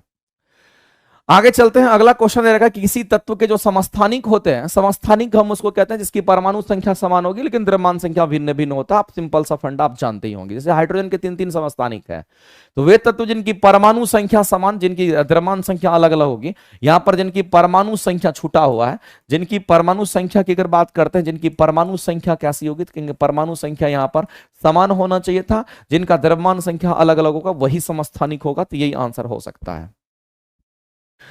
आगे बढ़ते हैं, अगला क्वेश्चन हमारा क्या कहता है कि रेडियो एक्टिव एलिमेंट्स की अगर हम बात करते हैं और रेडियो एक्टिव समस्थानिक की हम बात कर रहे हैं, अब कोई रेडियो एक्टिव समस्थानिक की अगर हम बात कर रहे हैं मेरे भाई, तो यहां पर आपको ध्यान रखना है जिसके अंदर हम लोगों को न्यूट्रॉन और प्रोटॉन का अनुपात देखना है कि मेरे भाई यहां पर अधिकाधिक होता है, वो हमारा किसके उत्सर्जन के कारण होगा। एक बात हम सभी लोग जानते हैं, चाहे दुनिया कुछ भी कहे, हम लोग को पता होगा कि जब कभी भी हम लोग रेडियो एक्टिव एलिमेंट की बात करते हैं ना, तो याद रखना उससे अल्फा का इमिशन होता है, उससे बीटा का इमिशन होता है, अल्फा और बीटा का ही इमिशन होता है, ये बात आपको ध्यान रखना पड़ेगा।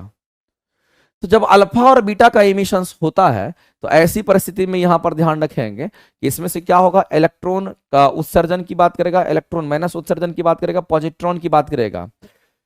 तो इसमें से हमारा कौन सा आंसर यहां पर राइट हो जाएगा, चूंकि न्यूट्रॉन और प्रोटॉन की बात कही जा रही है। अच्छा, समस्थानिक की बात कर रहा है, रेडियो एक्टिव समस्थानिक की बात कर रहा है।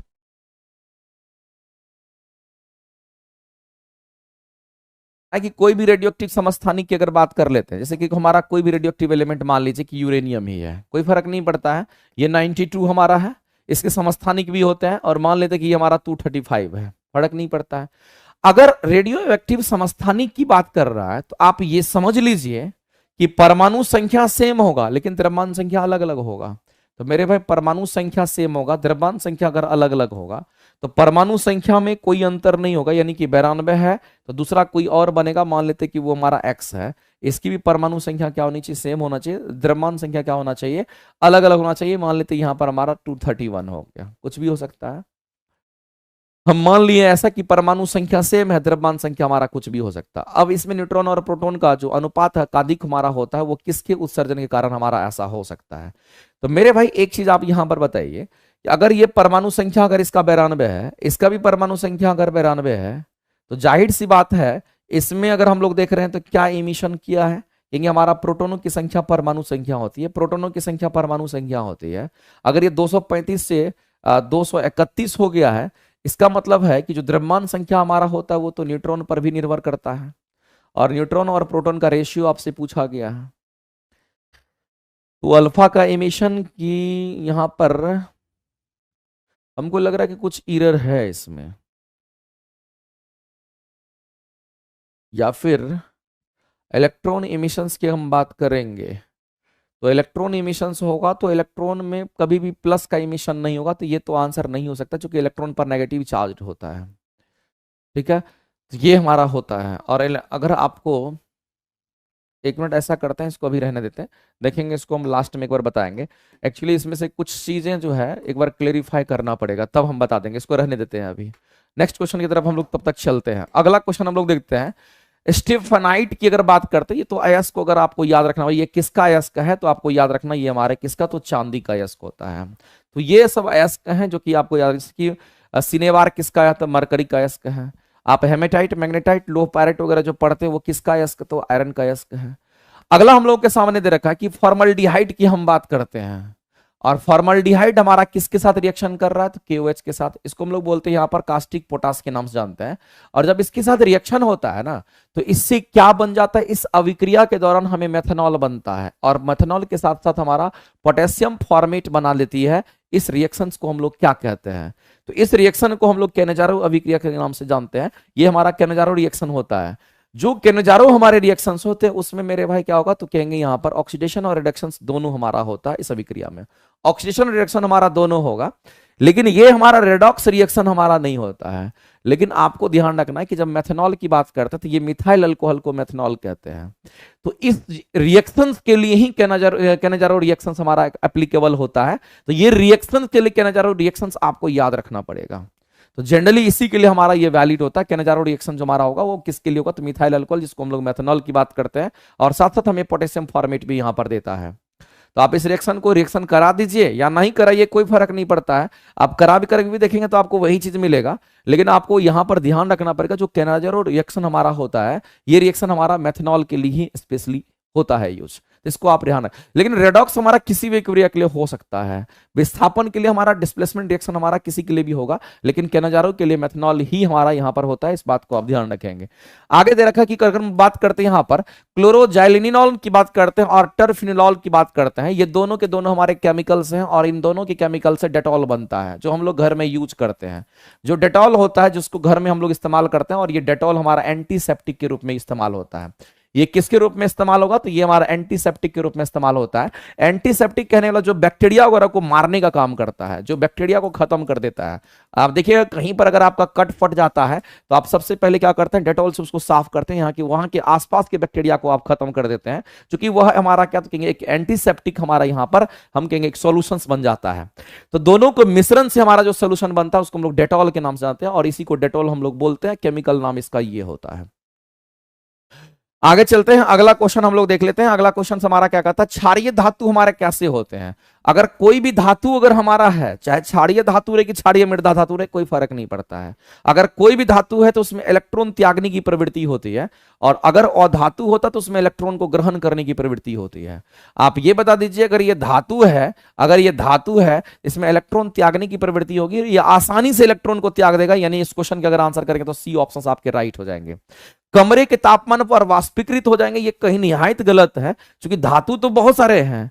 अब जाहिर सी बात है कि धातु बहुत सारे हैं तो सभी धातु हमारे वाष्पीकृत तो नहीं कर जाएंगे। वाष्पीकृत तो करता भी नहीं, जल जाता वो अलग चीज है। वाष्पीकृत तो एकदम नहीं, सोचबो नहीं करेंगे, गलत है। कमरे के तापमान पर अति अस्थिर होगा, तो ये सभी हमारे नहीं होंगे, क्योंकि अल्कली मेटल के अंदर आप देखेंगे तो आपका हीलियम, आप कहेंगे लिथियम हो गया, सोडियम हो गया, पोटासियम हो गया, रुबिडियम हो गया, सीजियम हो गया, ये सब हमारे आ जाते हैं। ये सब हमारे क्या है, तो हमारे, तो ये सभी अति अस्थिर होगा, लेकिन अति नहीं होगा, और वो भी कमरे के तापमान पर बोला है। लेकिन ये क्या करेगा, इसमें से जो भी हमारे क्षारीय धातु होंगे, आप जानते होंगे मेरे भाई कि पीरियोडिक टेबल में जो हमारा फर्स्ट ग्रुप का जो एलिमेंट होता है, पूरे पीरियोडिक टेबल में आप फर्स्ट ग्रुप के जो सभी एलिमेंट हैं उस सभी की हम बात कर रहे हैं। फर्स्ट ग्रुप के सभी एलिमेंट की हम बात कर रहे हैं।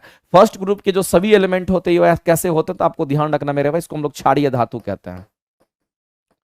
ये हमारा क्षारीय धातु होता है, इसको हम लोग क्या कहेंगे, तो यहाँ पर अल्कलाइन मेटल के नाम से हम लोग जानते हैं। अल्कली मेटल भी इसको आप कह सकते हैं। ये क्या है, तो कहेंगे इसको हम लोग यहाँ पर अल्कली मेटल के नाम से भी जानते हैं। ये हमारा अल्कली मेटल हो गया। और इसी में अगर आप देखेंगे तो आपको यहाँ पर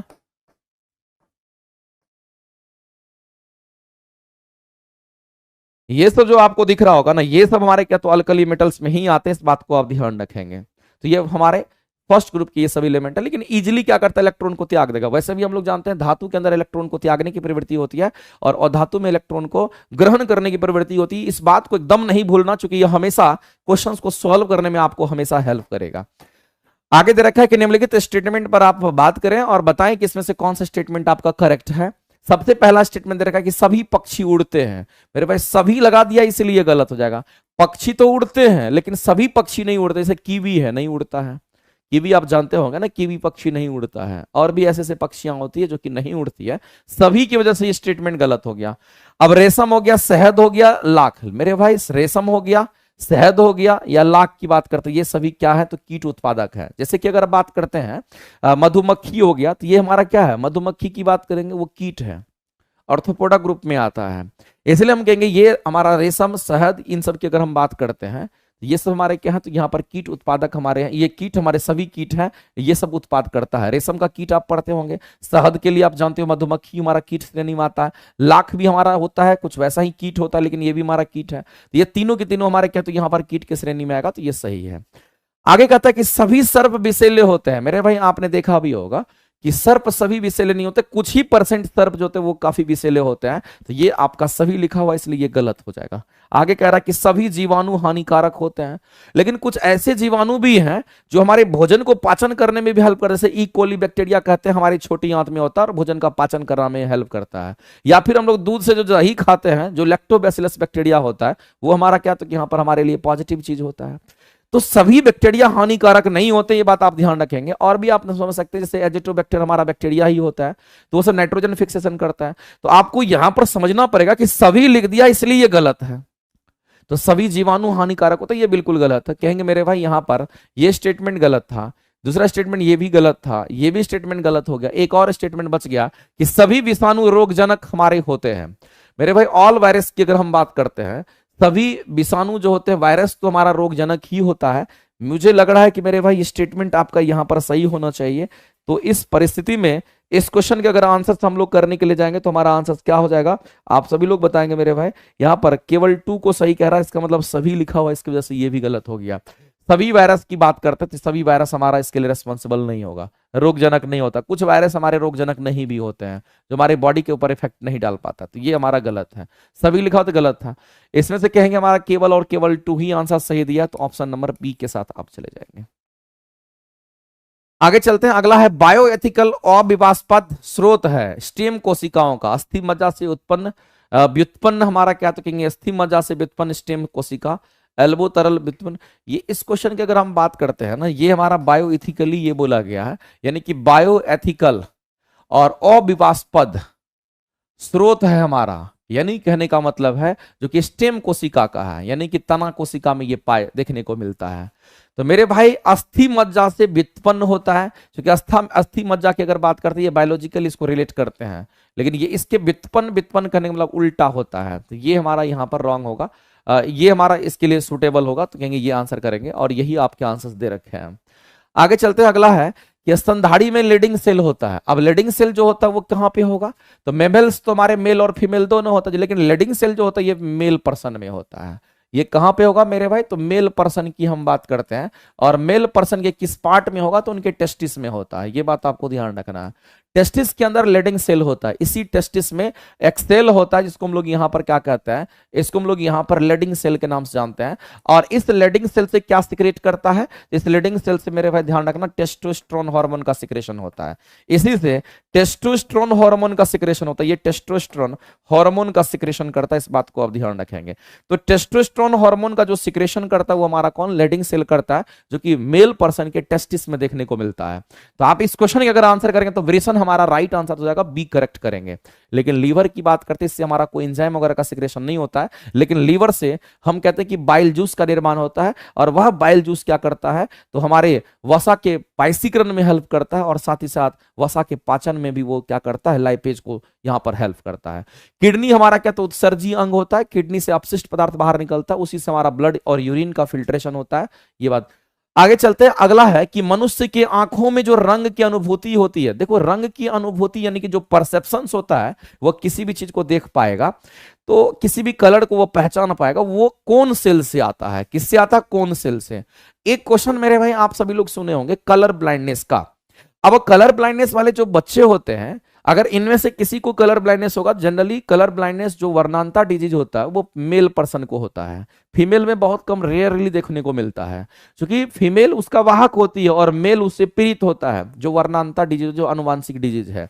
वैसे केस में क्या होगा, जो कौन सेल हमारा अगर किसी में एब्सेंट होता है, कौन सेल अगर डेवलप नहीं होता है हमारी आंखों में, तो वैसे लोगों को वर्णांता या फिर हम कहते हैं कि कलर ब्लाइंडनेस हो गया। और कलर ब्लाइंडनेस क्या है, तो कहेंगे अनुवांशिक डिजीज जो पीढ़ी दर पीढ़ी बढ़ता चला जाता है। आपके दादा परदादा किसी को भी होगा तो आपको होने की संभावना है, लेकिन जनरली मेल में होता है, फीमेल में नहीं होता कलर ब्लाइंडनेस।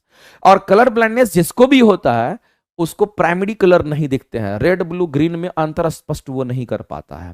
तो ये कौन सेल की एब्सेंस में हमारा होता है, तो हमारे मनुष्य की आंखों में जो रंग होता है उसकी जो अनुभूति प्राप्त होती है वो कौन सेल से ही प्राप्त होती है, जो कि हमारा प्राइमरी कलर की हम बात करते हैं, ध्यान रखेंगे।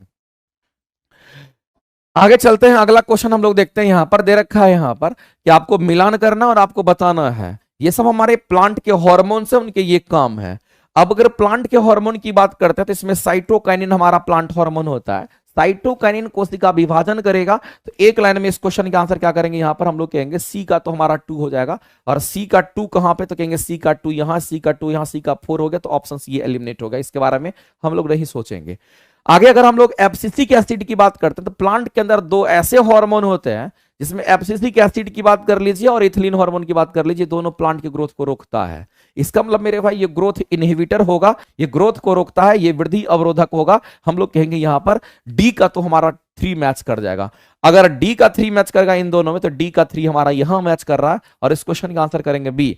लेकिन आपको यह भी ध्यान रखना है कि ऑक्सीजन क्या करता है, तो ऑक्सीजन का मेन काम होता है, ये भी हार्मोन है प्लांट के, ये क्या करता है, जो शीर्ष भाग होता है उसको बढ़ाता है, लेकिन ये प्लांट का ग्रोथ कराता है। ये सब प्लांट के ग्रोथ हार्मोन है, ग्रोथ हार्मोन है, ये आपका ग्रोथ को रोकने वाला हार्मोन है। तो ऑक्सीजन क्या करेगा, तो ऑक्सीजन मेरे भाई शिखर प्रधानता, यानी कि हम कहेंगे जब सबसे ऊपरी भाग होती है ना, उसको क्या करता है, तो कहेंगे सबसे पहले उसको बढ़ावा देता है, उसको वृद्धि करता है। यहां पर हम किसके साथ आएंगे, तो 1 के साथ आप मैचिंग करा लीजिए। तो मेरे भाई अगर 1 के साथ मैचिंग हो गया तो आप कहेंगे यहां पर हमारा ऑप्शन बी में मैचिंग। और जिब्रेलिन में भी क्या होगा, तो कहेंगे तना बढ़ती है, तना की लंबाई बढ़ेगी, यानी कि सेल का ग्रोथ होगा, कोशिका वृद्धि, आप इसको भी मार सकते हैं। तो कहेंगे यहां पर बी का 1 हो जाएगा और आप करेक्ट करें आंसर। लेकिन याद रखना कि प्लांट हार्मोन में 2 हार्मोन की हम बात करते हैं, एक हमारा ग्रोथ हार्मोन होता है, एक हमारा ग्रोथ इनहिबिटर होता है। ग्रोथ इनहिबिटर में 2 हार्मोन हमारे होंगे, एक इथिलीन होगा, एक हमारा एब्सिसिक एसिड होगा, ये दोनों ग्रोथ को रोकता है। और ग्रोथ को रोकना मतलब एक पत्ती को पतझड़ करा देता है, एक फल को पका देता है। अगर हम यहां पर ग्रोथ है हार्मोन की बात करेंगे प्लांट में, तो 3 हार्मोन हमारे होंगे, ऑक्सीजन होगा, जिब्रेलिन होगा और साइटोकाइनिन होगा। ये तीनों के तीनों हमारे क्या है, तो ग्रोथ कराता है। आगे बात करते हैं, अगला क्वेश्चन है कि श्वसन की क्रिया के दौरान ऊर्जा उत्पादित होती है। तो मेरे भाई हम सभी लोग जानते हैं कि श्वसन की क्रिया कहां पे होती है, तो हमारी माइटोकॉन्ड्रिया में होती है।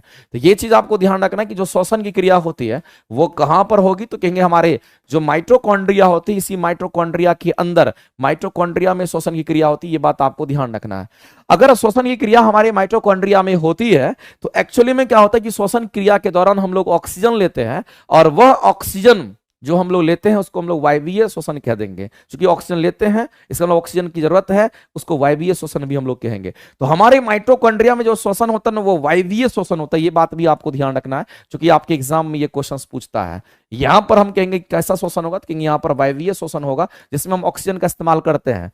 दूसरी बात, हमारे जो माइटोकॉन्ड्रिया होता है, इस माइटोकॉन्ड्रिया की अगर बात करेंगे तो इसी में मेरे भाई क्या होगा, तो कहेंगे यहां पर ग्लूकोज की अगर बात करते हैं तो ग्लूकोज टूटेगा तो ये पायरुविक एसिड का निर्माण करता है, और फिर इस पायरुविक एसिड से क्या बनेगा, तो हम कहेंगे यहां पर पायरुवेट का निर्माण होता है, और फिर इस पायरुवेट से क्या होगा मेरे भाई, तो याद रखना यहां पर 36 एटीपी ऊर्जा बनती है।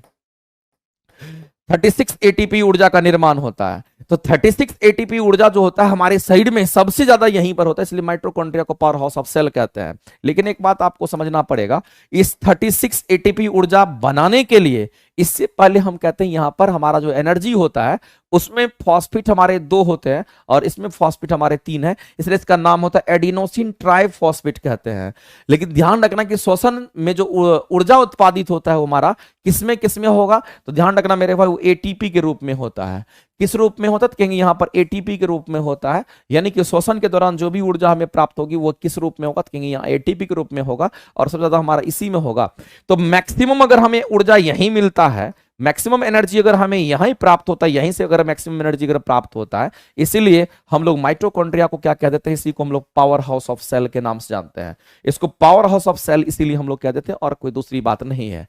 अब यहां पर एक चीज आपको ध्यान रखना है कि हमें पता चल गया कि एटीपी के रूप में हमें ऊर्जा मिलती है, लेकिन मेरे भाई ध्यान रखना है कि एडीपी से ही एटीपी बनता है। एडीपी का मतलब होता है एडिनोसिन डाइफॉस्फेट, एडिनोसिन ट्राइफॉस्फेट, इसमें फॉस्फोरस हमारा ऐड होता है। लेकिन आप ध्यान रखेंगे एटीपी के रूप में ऊर्जा जो मिलती है वो 36 एटीपी हमारे कहां पे, तो कहेंगे ऑक्सीशोषण के दौरान कहां पे मिलेगा, तो कहेंगे हमारे माइटोकॉन्ड्रिया में वो तैयार होता है, इसलिए तो उसको हम लोग यहां पर पावर हाउस ऑफ सेल के नाम से जानते हैं। अगला क्वेश्चन देखिए उसी से रिलेट करके दिया है और इसमें बोल दिया कि वायवीय शोषण की बात कर रहा है। हमने यहां पर बोला था वायवीय शोषण, और वायवीय शोषण में मेरे भाई क्या लेते हैं, तो हम लोग ऑक्सीजन लेते हैं। जब हम लोग ऑक्सीजन लेते हैं ना तो उस परिस्थिति में क्या होगा, तो कोशिका में ऊर्जा के उत्सर्जन के साथ भोजन के विघटन के दौरान ऑक्सीजन का उपयोग करके ग्लूकोज का विघटन करते हैं, जिसको ग्लाइकोलिसिस कहते हैं। एक बात आपको ध्यान रखना मेरे भाई कि ऑक्सीजन का उपयोग करके बिना भोजन के विघटन नहीं, क्योंकि ऑक्सीजन का हम इस्तेमाल कर रहे हैं, क्योंकि वायवीय श्वसन है ना, तो इसमें ऑक्सीजन का आप इस्तेमाल करेंगे, इसमें ऑक्सीजन का आप इस्तेमाल करेंगे, अवायवीय होता तो नहीं करते।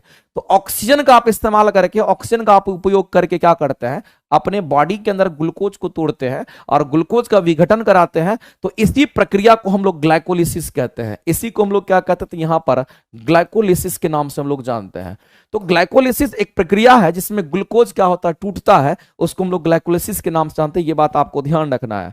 और दूसरी बात आपको एक चीज और हम बताना चाहते हैं कि अगर ग्लाइकोलिसिस में हमारा ऐसा होता है तो हम कहेंगे ये हमारा कहां पे होगा, तो ऑक्सीजन का इस्तेमाल कर रहे हैं तो हमारे माइटोकॉन्ड्रिया के अंदर ही होता है। आगे चलते हैं, अगला क्वेश्चन हम लोग देख लेते हैं कि कौन सा अस्थायी ऊतक की बात कर रहा है, एक पौधे के कठोर और मजबूत बनाता है। हमको लगता है कि इसमें से सभी लोग आंसर कर पाएंगे। इसमें से स्क्लेरेन्किमा हमारा राइट आंसर हो जाएगा। और इसी स्क्लेरेन्किमा के अंदर क्या होता है, तो हम कहेंगे यहां पर हमारा लिग्निन पाया जाता है। इसी में क्या पाया जाता है मेरे भाई, तो इसी में याद रखना कि लिग्निन पाया जाता है। लिग्निन हमारा पदार्थ है जो कि वहां पर तना में हो गया या फिर बीज का जो बाहरी आवरण होता है उसमें होता है, मेनली इसी कारण हार्ड होता है, तो वह स्क्लेरेन्किमा के अंतर्गत देखने को मिलता है। तो अगर तना वगैरह हार्ड है तो इसी ऊतक के कारण हमारा होता है। लेकिन एक बात आप जान लीजिए कि अगर हम प्लांट टिश्यू की अगर हम बात करते हैं तो इस प्लांट टिश्यू में कुछ चीजें आपको एकदम क्लियरली समझना पड़ेगा। अगर प्लांट टिश्यू की अगर हम बात करते हैं तो इस प्लांट टिश्यू में एक तो हमारा यहां पर क्या होता है, कहेंगे एक को हम लोग क्या बोल देते हैं, एक हमारा विभजोत्तक ऊतक के नाम से हम लोग जानते हैं, और दूसरा अस्थायी ऊतक हमारा होता है। हम लोग अस्थायी ऊतक के ऊपर चर्चा करेंगे, विभजोत्तक ऊतक को छोड़ दो, इसमें कोशिका विभाजन या गुणित होता है। तो हम लोग इसके साथ जाते हैं, इसमें एक अस्थायी ऊतक हमारा होता है, और ये अस्थायी ऊतक की ही बात कर रहा है। अस्थायी ऊतक में भी दो तरह का ऊतक सामने आता है। एक मेरे भाई कैसा है, तो कहेंगे यहां सरल होगा, सरल अस्थायी ऊतक की हम बात करेंगे, और दूसरा हमारा कैसा होगा, तो यहां पर हमारा अस्थायी सरल अस्थायी ऊतक या फिर सरल अस्थायी ऊतक हमारा ये हो गया, तो हमारा ये जटिल हो जाएगा। ये हमारा जटिल अस्थायी ऊतक में हमारा ये आएगा, यहां पर जटिल अस्थायी ऊतक हमारा आएगा। अगर जटिल अस्थायी ऊतक की अगर हम बात करते हैं ना, तो इसमें दो चीजें होगी मेरे भाई, तो एक तो हमारा जाइलम होगा और दूसरा हमारा क्या होगा, तो यहां पर हमारा ये फ्लोएम होगा। तो जाइलम और फ्लोएम की कहानी है, और इसी को वेस्कुलर टिश्यू भी हम लोग कहते हैं। लेकिन इसमें हमारा क्या होता है कि यहाँ पर पैरेन्काइमा होगा, इसी में कोलेन्काइमा होगा और इसकी में स्क्लेरेन्काइमा हमारा होता है। तो एक चीज तो क्लियर हो गया कि सरल अस्थायी ऊतक जो हमारा होता है वो तीनों होता है, जिससे कि आपको दे रखा है। तो यहां पर एक चीज ध्यान रखना है कि ये पैरेन्काइमा जो हमारा होता है ये जड़ तना में भोजन का संग्रह करता है। एक लाइन में जान लीजिए, क्योंकि क्वेश्चन आपको यही पूछेगा और यही चीज ध्यान रखना है। ये तना को लचीला बनाता है और मुलायम करता है और ये हार्ड बनाता है। तो इसकी कहानी यही है, इसको आप यही समझिए, कहानी खत्म। आगे बढ़ते हैं, अगला क्वेश्चन देखते हैं। अगला कहता है मेरे भाई कि लोह चूर्ण की बात करते हैं। अब लोहा है तो लोहा तो मेटल होगा, धातु होगा, और वह किसके साथ, यहां पर HCl के साथ जब प्रतिक्रिया करता है तो बताइए उससे क्या निकलते हैं। मैंने आपको एक बात बताया था कि जब किसी भी धातु को अगर हम किसी एसिड के साथ प्रतिक्रिया कराते हैं तो एक बात हमेशा याद रखिएगा कि उससे हाइड्रोजन गैस बाहर निकलेगा, इसमें कहीं से कोई शक नहीं है। आप तुरंत कहेंगे सर हाइड्रोजन गैस हमारा बाहर निकलेगा, तो हाइड्रोजन गैस कहां दिख रहा है, यहां दिख रहा है, तो यही आंसर करेंगे। वैसे भी आप बना सकते हैं।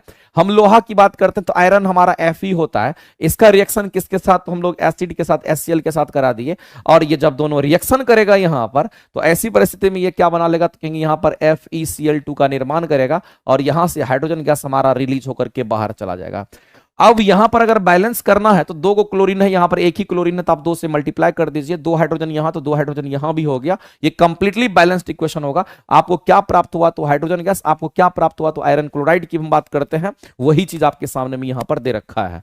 आगे चलते हैं, अगला क्वेश्चन हम लोग देखते हैं। कह रहा है पाचन क्रिया के दौरान आपसे पूछा गया है मेरे भाई, यहां पर पाचन क्रिया जिसको हम लोग डाइजेस्टिव सिस्टम की बात करते हैं, इस पाचन क्रिया के दौरान आपसे बोला गया है कि के दौरान अमाशयी रस यानी कि गैस्ट्रिक जूस की बात करते हैं। एक बात आप जान लीजिए कि गैस्ट्रिक जूस की बात करते हैं, जैसे कि हमारा स्टमक है, हम अपने स्टमक की अगर बात करें तो हमारे स्टमक के अंदर मेरे भाई क्या होता है कि जठर ग्रंथि होता है। ये बात तो सबको पता होना चाहिए, और इसी जठर ग्रंथि को हम लोग क्या बोलते हैं, गैस्ट्रिक ग्लैंड के नाम से जानते हैं, और इसी जठर ग्रंथि से निकलता है जठर रस, इसी से निकलता है जठर रस, किसको आप गैस्ट्रिक जूस इसी को आप कह रहे हो। यहां पर जो गैस्ट्रिक जूस की अगर बात हो रही है इसी से निकलता है ये गैस्ट्रिक जूस। लेकिन इस गैस्ट्रिक जूस के अंदर हमारा मुख्य रूप से जो पाया जाता है वो क्या पाया जाता है, वो आपको ध्यान रखना है। इसमें मुख्य रूप से क्या होगा, तो इस गैस्ट्रिक जूस में मुख्य रूप से हमारा HCl होता है।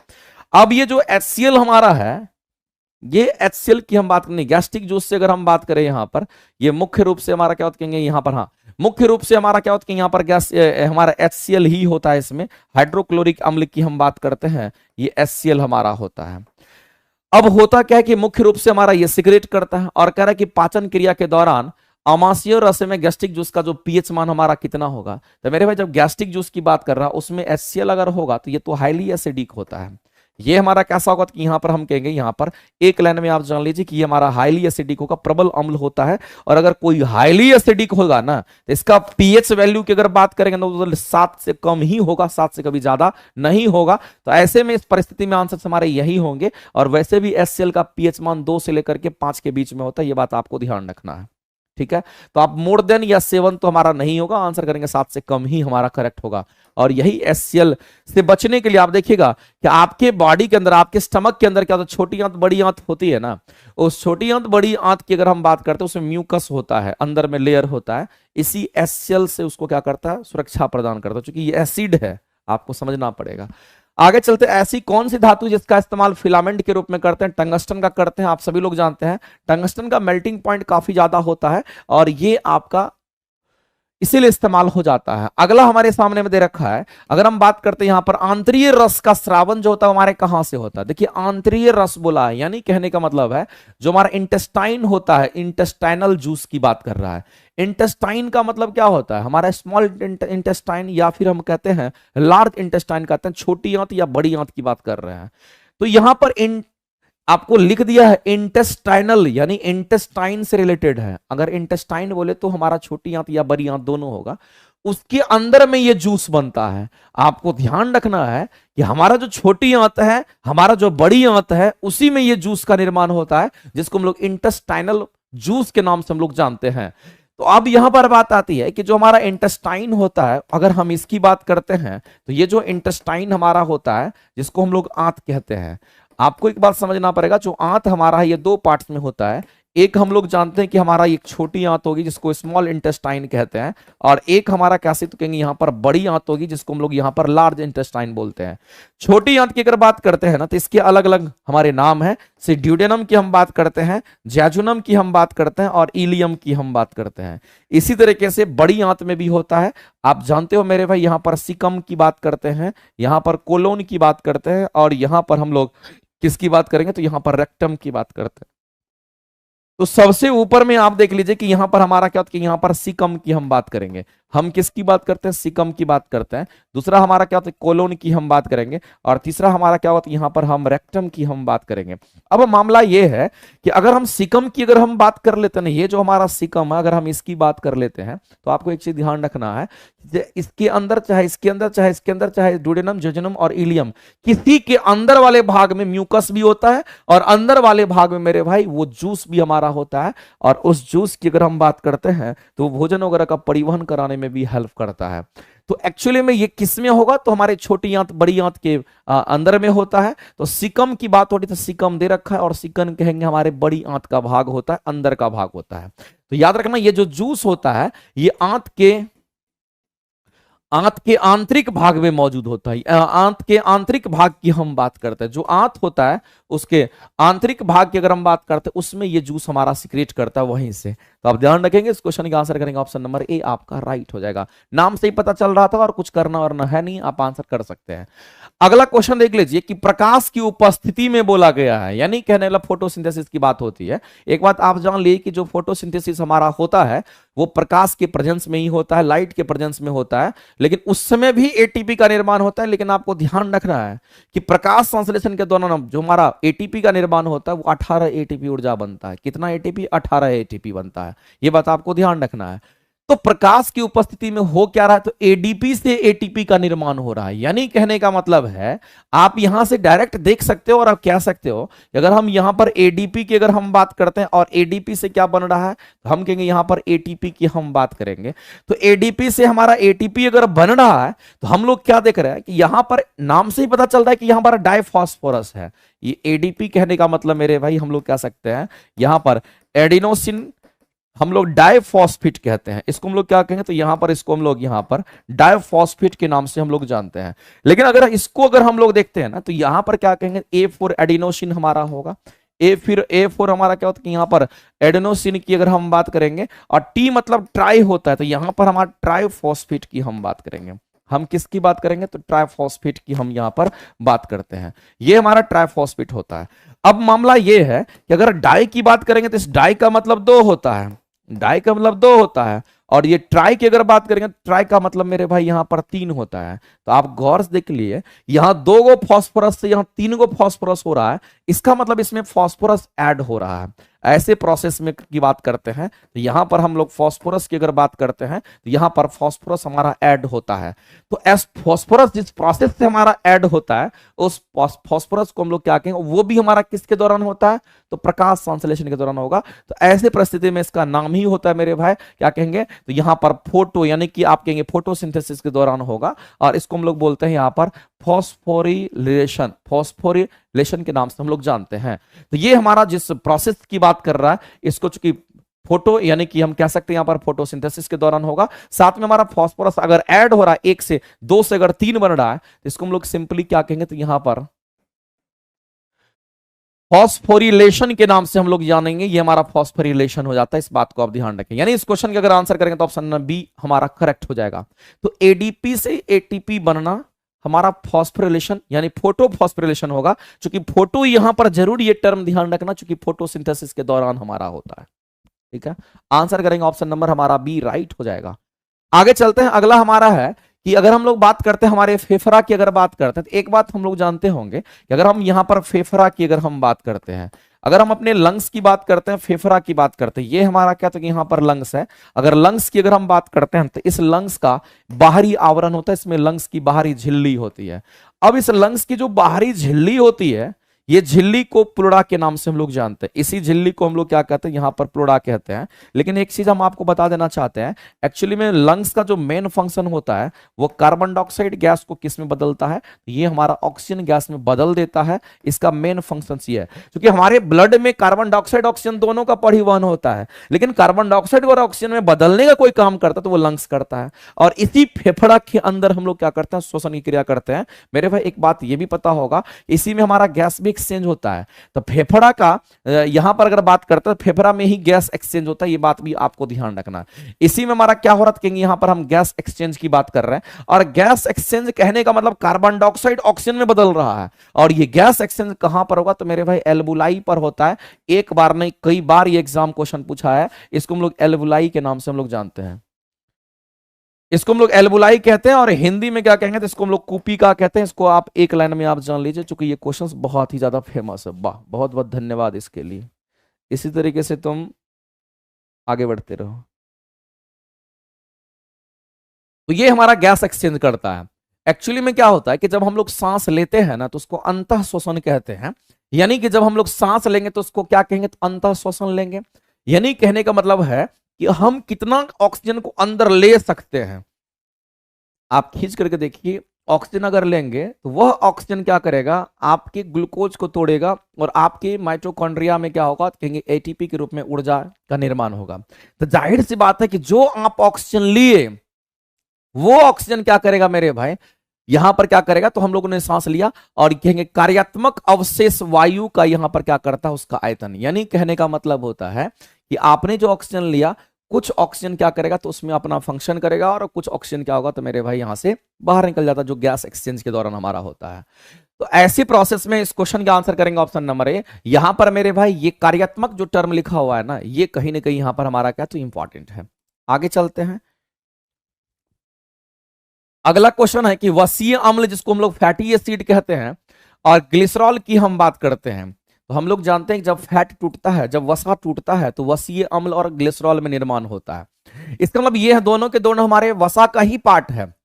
वसीय अम्ल और ग्लिसरॉल हमें कब मिलता है तो वसीय अम्ल और ग्लिसरॉल तब मिलता है जब वसा टूटता है। जब हमारे बॉडी में वसा का पाचन होता है, वसा जब टूटता है तो उससे में वसीय अम्ल और ग्लिसरॉल का निर्माण होता है। अब कह रहा है कि इनको आहार नाल से अवशोषित कर, यानी कि जो हमारा आहार नाल है, जो हमारा आहार नाल जिसमें भोजन वगैरह का अवशोषण होता है, उसकी हम बात करते हैं।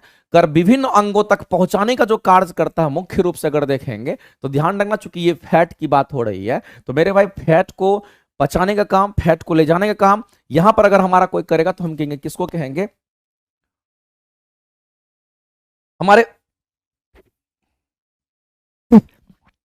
बॉडी में अगर ऐसा हो रहा है और आहार नाल के द्वारा जो अवशोषित कर विभिन्न अंगों में पहुंचाने का जो हमारा काम करता है वो हमारा कौन करेगा, तो यहां पर हम लोग कहेंगे लिम्फेटिक सर्कुलेटरी सिस्टम के नाम से जानते हैं, इसको लसिका परिसंचरण तंत्र कहते हैं। एक्चुअली में लसिका एक द्रव पदार्थ होता है जो कि क्या करता है, ये हमारा ग्लिसरॉल या फिर फैटी जो एसिड होता है इन्हीं का अवशोषित हुआ पार्ट हमारा होता है, और कहते हैं जो लसिका परिसंचरण तंत्र के अंतर्गत हमारा ये दोनों आता है। अगर इनका परिसंचरण तंत्र बोलेगा तब दोनों के हमारे हो जाएंगे, लेकिन लसिका अगर आपको सिंपल बोलता है तो एक द्रव पदार्थ होता है जो हमारे बॉडी में होता है और पानी की मात्रा वगैरह को भी कंट्रोल करता है। ये चीज आपको ध्यान रखना है। आगे चलते हैं, अगला क्वेश्चन है कि किसी पृष्ठ से परावर्तित प्रकाश की जो मात्रा होती है वो किस पर निर्भर करेगी, तो वह पृष्ठ की प्रकृति पर निर्भर करती है। पृष्ठ का प्रकृति कैसा है, अगर पृष्ठ की प्रकृति रेगुलर है तो नियमित परावर्तन होगा, अगर पृष्ठ की प्रति इरेगुलर है अनियमित परावर्तन होगा। यानी कि परावर्तन के नियम की बात करते हैं या पृष्ठ से जो परावर्तित प्रकाश की जो मात्रा होती है वो ज्यादा या कम है वो पृष्ठ पर निर्भर करेगा। अगर वो समतल होगा तो जितना आएगा टकरा करके उतना आ जाएगा, या फिर हम कहेंगे अगर खुरदरा होगा तो इधर उधर हो जाएगा। यानी कहने का मतलब आप ये सीधा समझिए कि जो पृष्ठ की प्रकृति होगी हमारा खुरदरा है कि समतल है, या फिर हम कहेंगे रेगुलर है कि इरेगुलर है, उसके ऊपर हमारा निर्भर करता है, क्योंकि परावर्तन की बात कर रहा है। उत्तल दर्पण के रिलेशन क्वेश्चन आपके एकदम आसान है। हम लोग जानते हैं कि उत्तल दर्पण हमेशा ही काल्पनिक प्रतिबिंब देगा और हमेशा काल्पनिक प्रतिबिंब सीधा ही होगा, और ये एक ऐसा दर्पण है उत्तल दर्पण जो कि छोटा प्रतिबिंब हमेशा देगा। तो ये तीन को बात तो याद रखना, ये सबसे छोटा प्रतिबिंब देता है, उत्तल दर्पण हमेशा ही छोटा प्रतिबिंब देगा, और उत्तल दर्पण हमेशा ही काल्पनिक प्रतिबिंब बनाता है, और जो काल्पनिक होगा वो सीधा होगा। इतना ही कहानी याद रख लीजिए। उत्तल दर्पण के सामने रखी किसी वस्तु का प्रतिबिंब कैसा होगा, तो कहेंगे हमेशा छोटा बनेगा, हमेशा काल्पनिक होगा। तो दर्पण के पीछे की अगर बात करते हैं उसको हम लोग काल्पनिक कहते हैं। तो दर्पण के पीछे अगर इमेज बन रहा है तो उसको हम लोग क्या कहेंगे, तो यहां पर हम लोग काल्पनिक कह देते हैं, ये हमारा काल्पनिक इमेज होगा, ध्यान रखना। और वस्तु की स्थिति पर नहीं, ये हमारा फर्जी दे रखा है, यहां पर बड़ा तो कभी हो ही नहीं सकता, आंसर करेंगे सीधा दर्पण के पीछे काल्पनिक और हमारा छोटा प्रतिबिंब देगा। अगला, श्वेत प्रकाश के प्रिज्म से वर्ण विक्षेपण प्राप्त स्पेक्ट्रम मध्य स्थित हमारा रंग कैसा होगा। अच्छा, मध्य में पूछा गया आपसे, मध्य में जो उपस्थित रंग होंगे वो कैसे होंगे मेरे भाई। श्वेत प्रकाश जब आप लोग उजाड़ते हैं तो VIBGYOR आपको प्राप्त होता है। मध्य में कौन सा रंग आपको दिख रहा है, तो ग्रीन रंग हमारा मध्य में होगा। ये आप देख लीजिए कि 3 गो इधर है 3 गो इधर है, बीच में जो हमारा वो ग्रीन होगा। यानी कहने का मतलब है मेरे भाई वो ग्रीन कलर हमारा होगा जो मध्य स्थित होगा, मध्य में उपस्थित होगा। इसलिए हम कहेंगे इस क्वेश्चन का आंसर हमारा यहां पर सी राइट हो जाएगा। आगे चलते हैं, एक प्रोटॉन पर जो आवेश होता है हमारा कितना होगा, तो मेरे भाई जो प्रोटॉन पर आवेश होता है वो आवेश हमारा कितना होगा, तो कहेंगे यहां पर प्रोटॉन पर हमारा पॉजिटिवली चार्ज होता है, तो ये वैल्यू तो हमारा यहां पर नहीं होगा। अब प्रोटॉन पर जो चार्ज होगा ना वो माइनस के साथ भी हमारा नहीं होगा, तो ये भी हमारा नहीं होगा 9 पॉइंट, तो हमारा 1.6 इंटू 10⁻⁻19 कूलम होता है। आप ध्यान रखना, हम प्रोटॉन की बात करते हैं, हम इलेक्ट्रॉन की बात करते हैं। प्रोटॉन पे चार्ज हमारा कितना, तो कहेंगे वहां पर 1.6 इंटू 10⁻⁻, मोटा मोटी आप जान लीजिए कि -19 कूलम होगा, क्योंकि चार्ज है तो यूनिट कूलम ही होगा, और इलेक्ट्रॉन में माइनस के साथ हमारा हो जाता है, बस अंतर इतना ही है। इस पर प्लस है तो इस पर माइनस है, यहां पर -1.6 इंटू 10⁻, कितना, तो कहेंगे -19 कूलम होगा। तो ये प्लस में है तो ये माइनस में है, तो ये प्लस में है यहां पर, तो ये माइनस में होगा, बस दोनों में अंतर बस इतना ही, ये प्लस में तो ये हमारा किस में, तो माइनस में होगा। ये बात आपको ध्यान। और न्यूट्रॉन पर तो कोई चार्ज ही नहीं होता है, अगर हम न्यूट्रॉन की अगर बात करते हैं इस पर हमारा कोई चार्ज नहीं होता, तो ये डेटा आपको ध्यान रखना है, इस बेसिस पर आपके आंसर्स आ जाएंगे। आगे चलते हैं, लघु पथन की बात कही गई है, तो लघु पथन कहने का मतलब शॉर्ट सर्किट की बात कर रहा है। और जब कभी भी क्वेश्चंस में आपको यहां पर शॉर्ट सर्किट की अगर बात करता है ना, तो आप एक लाइन में जान लीजिए कि जो लघु पथन हमारा शॉर्ट सर्किट है ना, इस शॉर्ट सर्किट की अगर हम बात करते हैं ना, तो आपको ध्यान रखना शॉर्ट सर्किट जब किसी तार में होता है तो टोटल करंट मेरे भाई शॉर्ट सर्किट अगर होता है तो उसकी रेजिस्टेंस की वैल्यू 0 हो जाती है, उस तार का रेजिस्टेंस 0 हो जाएगा। जब रेजिस्टेंस 0 हो जाएगा तो मेरे भाई उससे इतना करंट पास करेगा जिसको इनफाइनाइट करंट तक लेके जा सकते हैं, क्योंकि रेजिस्टेंस का मान अगर जितना ज्यादा होगा करंट उतना कम होगा। अगर ये घटते घटते 0 हो गया तो ये तो बहुत ज्यादा हो जाएगा, यानी इतना ज्यादा करंट उससे पास करेगा कि आग लग जाता है। तो आपको ध्यान रखना कि जब कभी भी आपके सामने शॉर्ट सर्किट लघु पथन की बात आती है तो समझ लेना उस वायर का रेजिस्टेंस जीरो हो जाएगा, और अगर वायर का रेजिस्टेंस अगर जीरो हो गया तो सारा करंट उसी से पास करने लगेगा, और वैसे केस में हम कहेंगे हैवी करंट हो जाएगा, और वह विशाल रूप से हमारा करंट का मान क्या होता है यहां पर बढ़ जाएगा, और आग लगने की संभावना यहां पर बढ़ जाएगी। तो उस धारा हमारा क्या होता है यहां पर इनफाइनाइट रूप से हमारा बढ़ जाएगा, यानी कि जो भी करंट उससे जाना था सब उसी से जाएगा। अगला कहता है कि कौन सी पारिस्थितिकी तंत्र में संख्या के पैरामीटर की बात करते हैं। मेरे भाई आपको ध्यान रखना है कि पैरामीटर्स ऑफ नंबर की हम बात कर रहे हैं। यहां पर क्वेश्चन पे आपको दे रखा है किसकी बात कर रहा है, तो यहां पर पैरामीटर्स ऑफ नंबर की बात कर रहा है। तो यहां पर अगर पैरामीटर ऑफ नंबर की अगर हम बात करेंगे ना, तो जो पैरामीटर ऑफ नंबर हमारा होता है इसकी अगर हम बात करते हैं तो पैरामीटर ऑफ नंबर हमारा दो चीज के लिए होता है, दोनों के लिए आपको ध्यान रखना पड़ेगा। एक तो हमारा लैंड के लिए होगा, और दूसरा जो हमारा होता है वो हमारा किसके लिए, तो पौंड के लिए होता है। ये दोनों चीज आप याद रखना। पौंड मतलब क्या होगा, जहां पर हम झील वगैरह की बात करते हैं, जहां पर पानी है उसकी बात कर रहे हैं, और लैंड मतलब जमीन की हम बात कर रहे हैं। अगर लैंड की बात करेगा ना तो इसमें आपको कैसा बनेगा, तो इसमें मेरे भाई लैंड के केस में ऑलवेज अपराइट बनता है। इसमें कैसा बनेगा, तो ऑलवेज अपराइट पैरामीटर बनेगा। और पॉन्ड के केस में हमारा क्या होगा, तो मेरे भाई ध्यान रखना इसमें ऑलवेज हमारा उल्टा बनता है। ऑलवेज यहां पर इन्वर्टेड की हम बात करते हैं, इन्वर्टेड यानी उल्टा होता है। ये दोनों चीज आपको याद रखना है, डायरेक्ट आपके एग्जाम में ये क्वेश्चंस आएंगे। डायग्राम बना करके आप बताएं तो उसमें बहुत समय लगेगा, लेकिन इसमें लैंड के लिए और पॉन्ड दोनों के लिए होता है। संख्या के हिसाब से हम लोग जीव को देखते हैं, तो एक में हमारा अपराइट बनता है तो एक में हमारा इन्वर्टेड बनता है। कोई एक आप याद रख लीजिए। अगर आप जमीन की बात करते हैं, इस पर जो हमारे पौधे वगैरह होते हैं उसके हिसाब से उसको खाने वाला उसके खाने वाला, यानी कहने का मतलब हमारा अपराइट बन जाता है। इस तरह से हमारा ट्रायंगल हमारा बन जाएगा पैरामीटर का स्ट्रक्चर।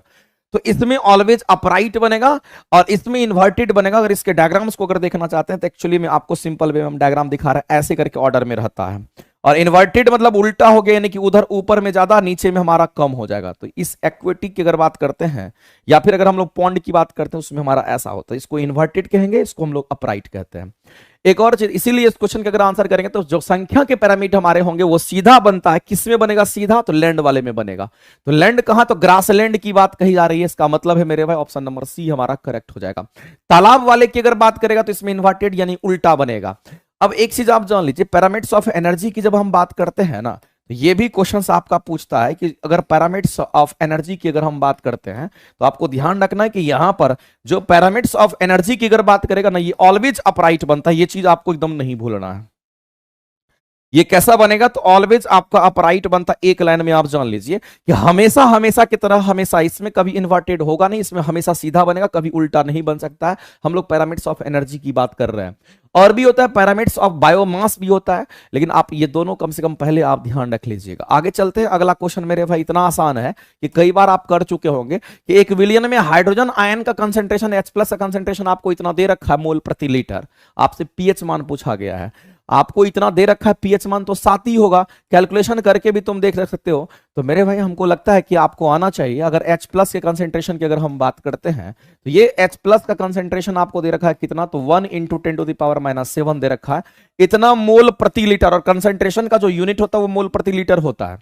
अब इसकी अगर हम बात करते हैं, इसका पीएच मान अगर निकालना है तो पीएच मान निकालने के लिए फॉर्मूला होता है, नेगेटिव लॉग में H+ के कंसेंट्रेशन को हम लोग रख देते हैं, और नेगेटिव तो हमारा होगा ही लॉग के साथ। H+ की जगह पर इतना लिखिए, आप 1 लिखिए या ना लिखिए कोई फर्क नहीं पड़ेगा। तो आप डायरेक्ट यहां पर 10⁻⁷ लिख दीजिए।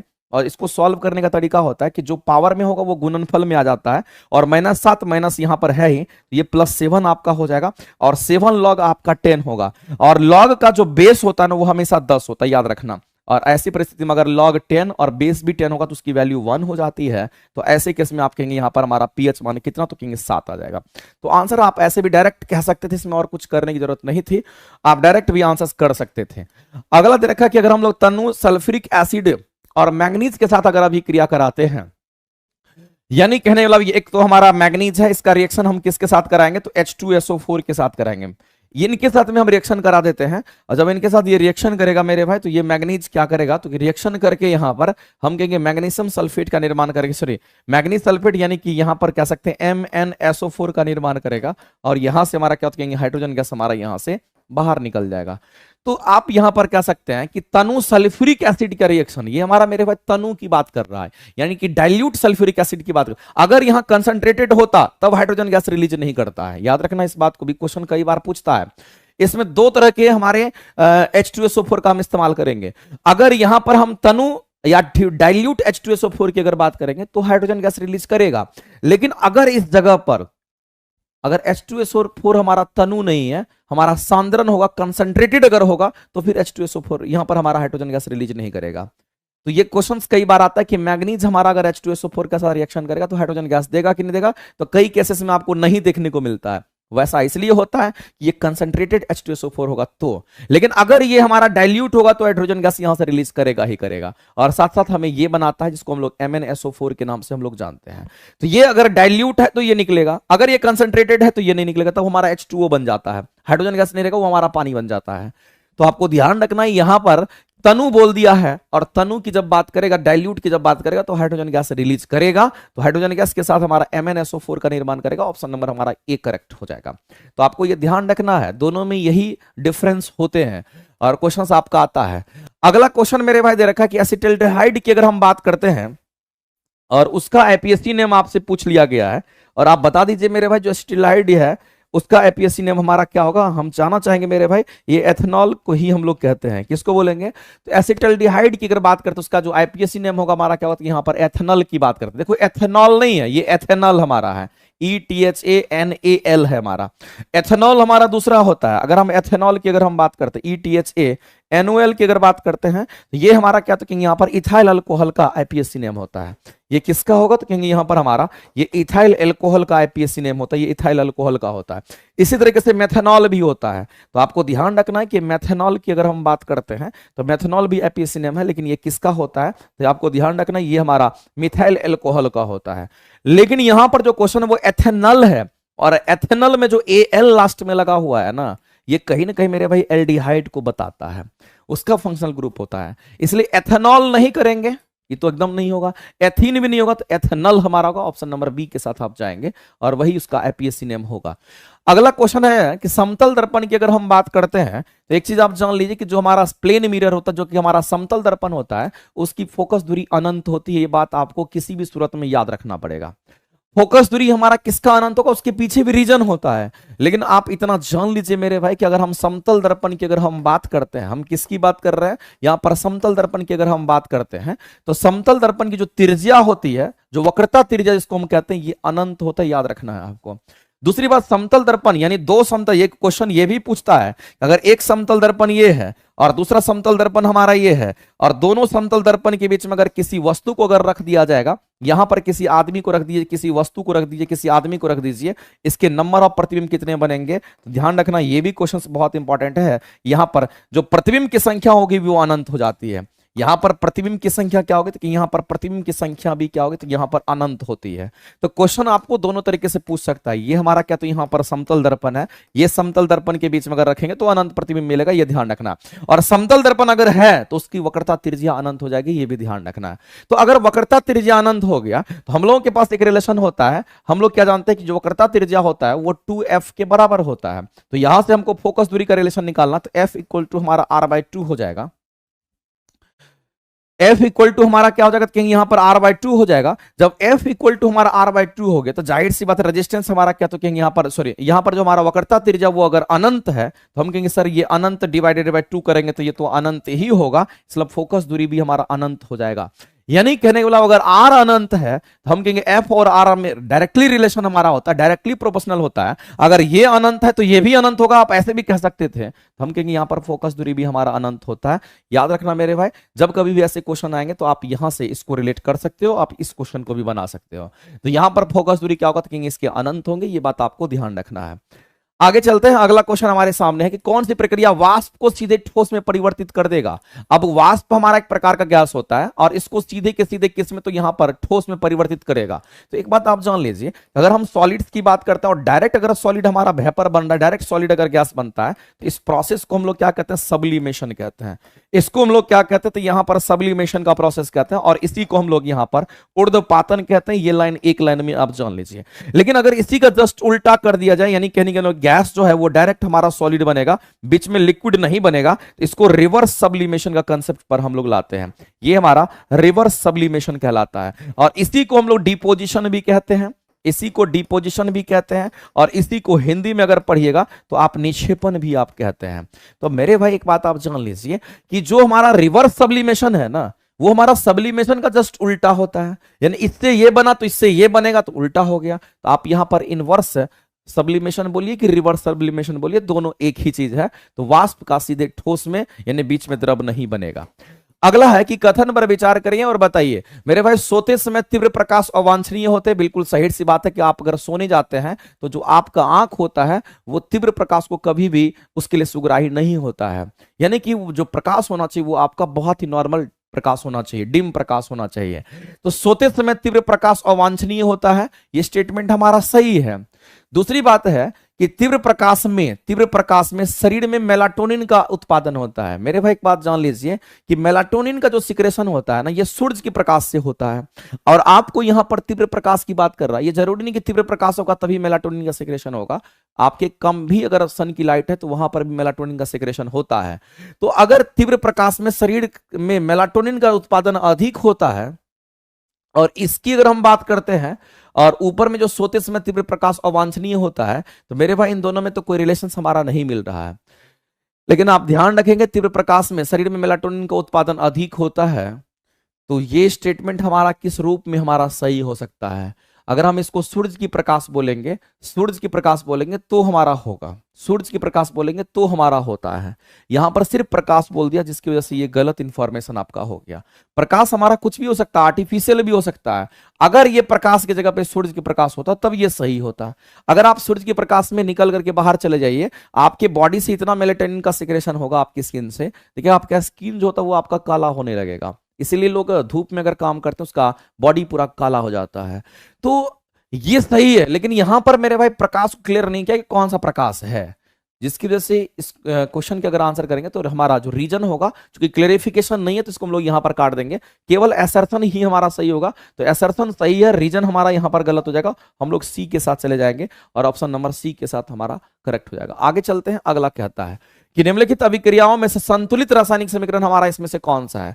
पहला दे रखा है कैल्शियम हाइड्रोक्साइड्स की बात कर, जिसको हम लोग यहां पर CaOH2 कह दिए।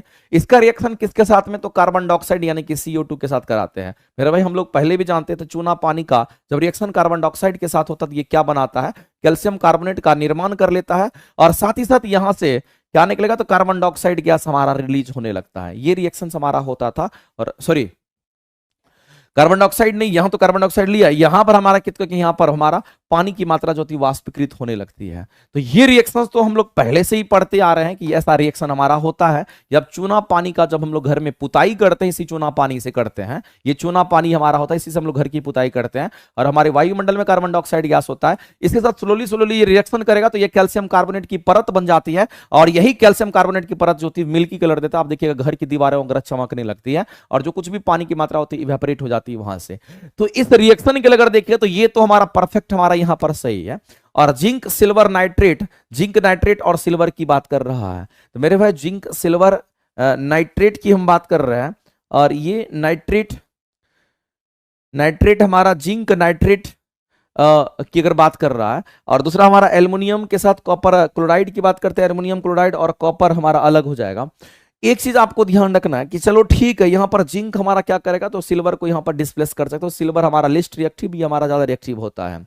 लेकिन आपको ध्यान रखना है कि सिल्वर नाइट्रेट यहां पर है और यहां पर जिंक नाइट्रेट है, तो दोनों के सिंबल ये अलग हो जाता है। इसमें ZN, इसमें आपका क्या होता है? ZN होगा, NO3 का होल 2 हो जाता है जो ओरिजिनल रिएक्शन होता है, और इसमें NO3 सिंपल हो पाता है, जिसकी वजह से ये एलिमिनेट हो जाएगा। ऐसे ही करके हमारा एल्युमिनियम में भी हमारा कॉपर क्लोराइड की बात करते हैं, उसमें भी हमारा ऐसा ही होल 2 हो जाता है, जिसकी वजह से ये दोनों हमारा यहाँ पर हम कहेंगे कॉम्बिनेशन सही ना, एक ही कॉम्बिनेशन आपका यहाँ पर करेक्ट हो पाता है, जो कि आपका सही एक्सप्लेनेशन है। तो डायरेक्ट हम लोग इसको यहाँ से कर सकते हैं, क्योंकि कॉपर और जिंक वाला जो ये कहानी है ना, तो ये पहले भी हमारे आ चुके हैं, तो आप इतना तक ध्यान में रख लीजिएगा, ठीक है। तो आज का जो डिस्कशन है वो आपका यहाँ पर खत्म होता है, और जो क्वेश्चंस आपके डिस्कशन होने वाले थे सारे के सारे क्वेश्चंस आपके यहाँ पर डिस्कस हो गए, ठीक है। तो चलिए हम लोग मिलते हैं फिर अगले डिस्कशन में। बहुत बहुत धन्यवाद।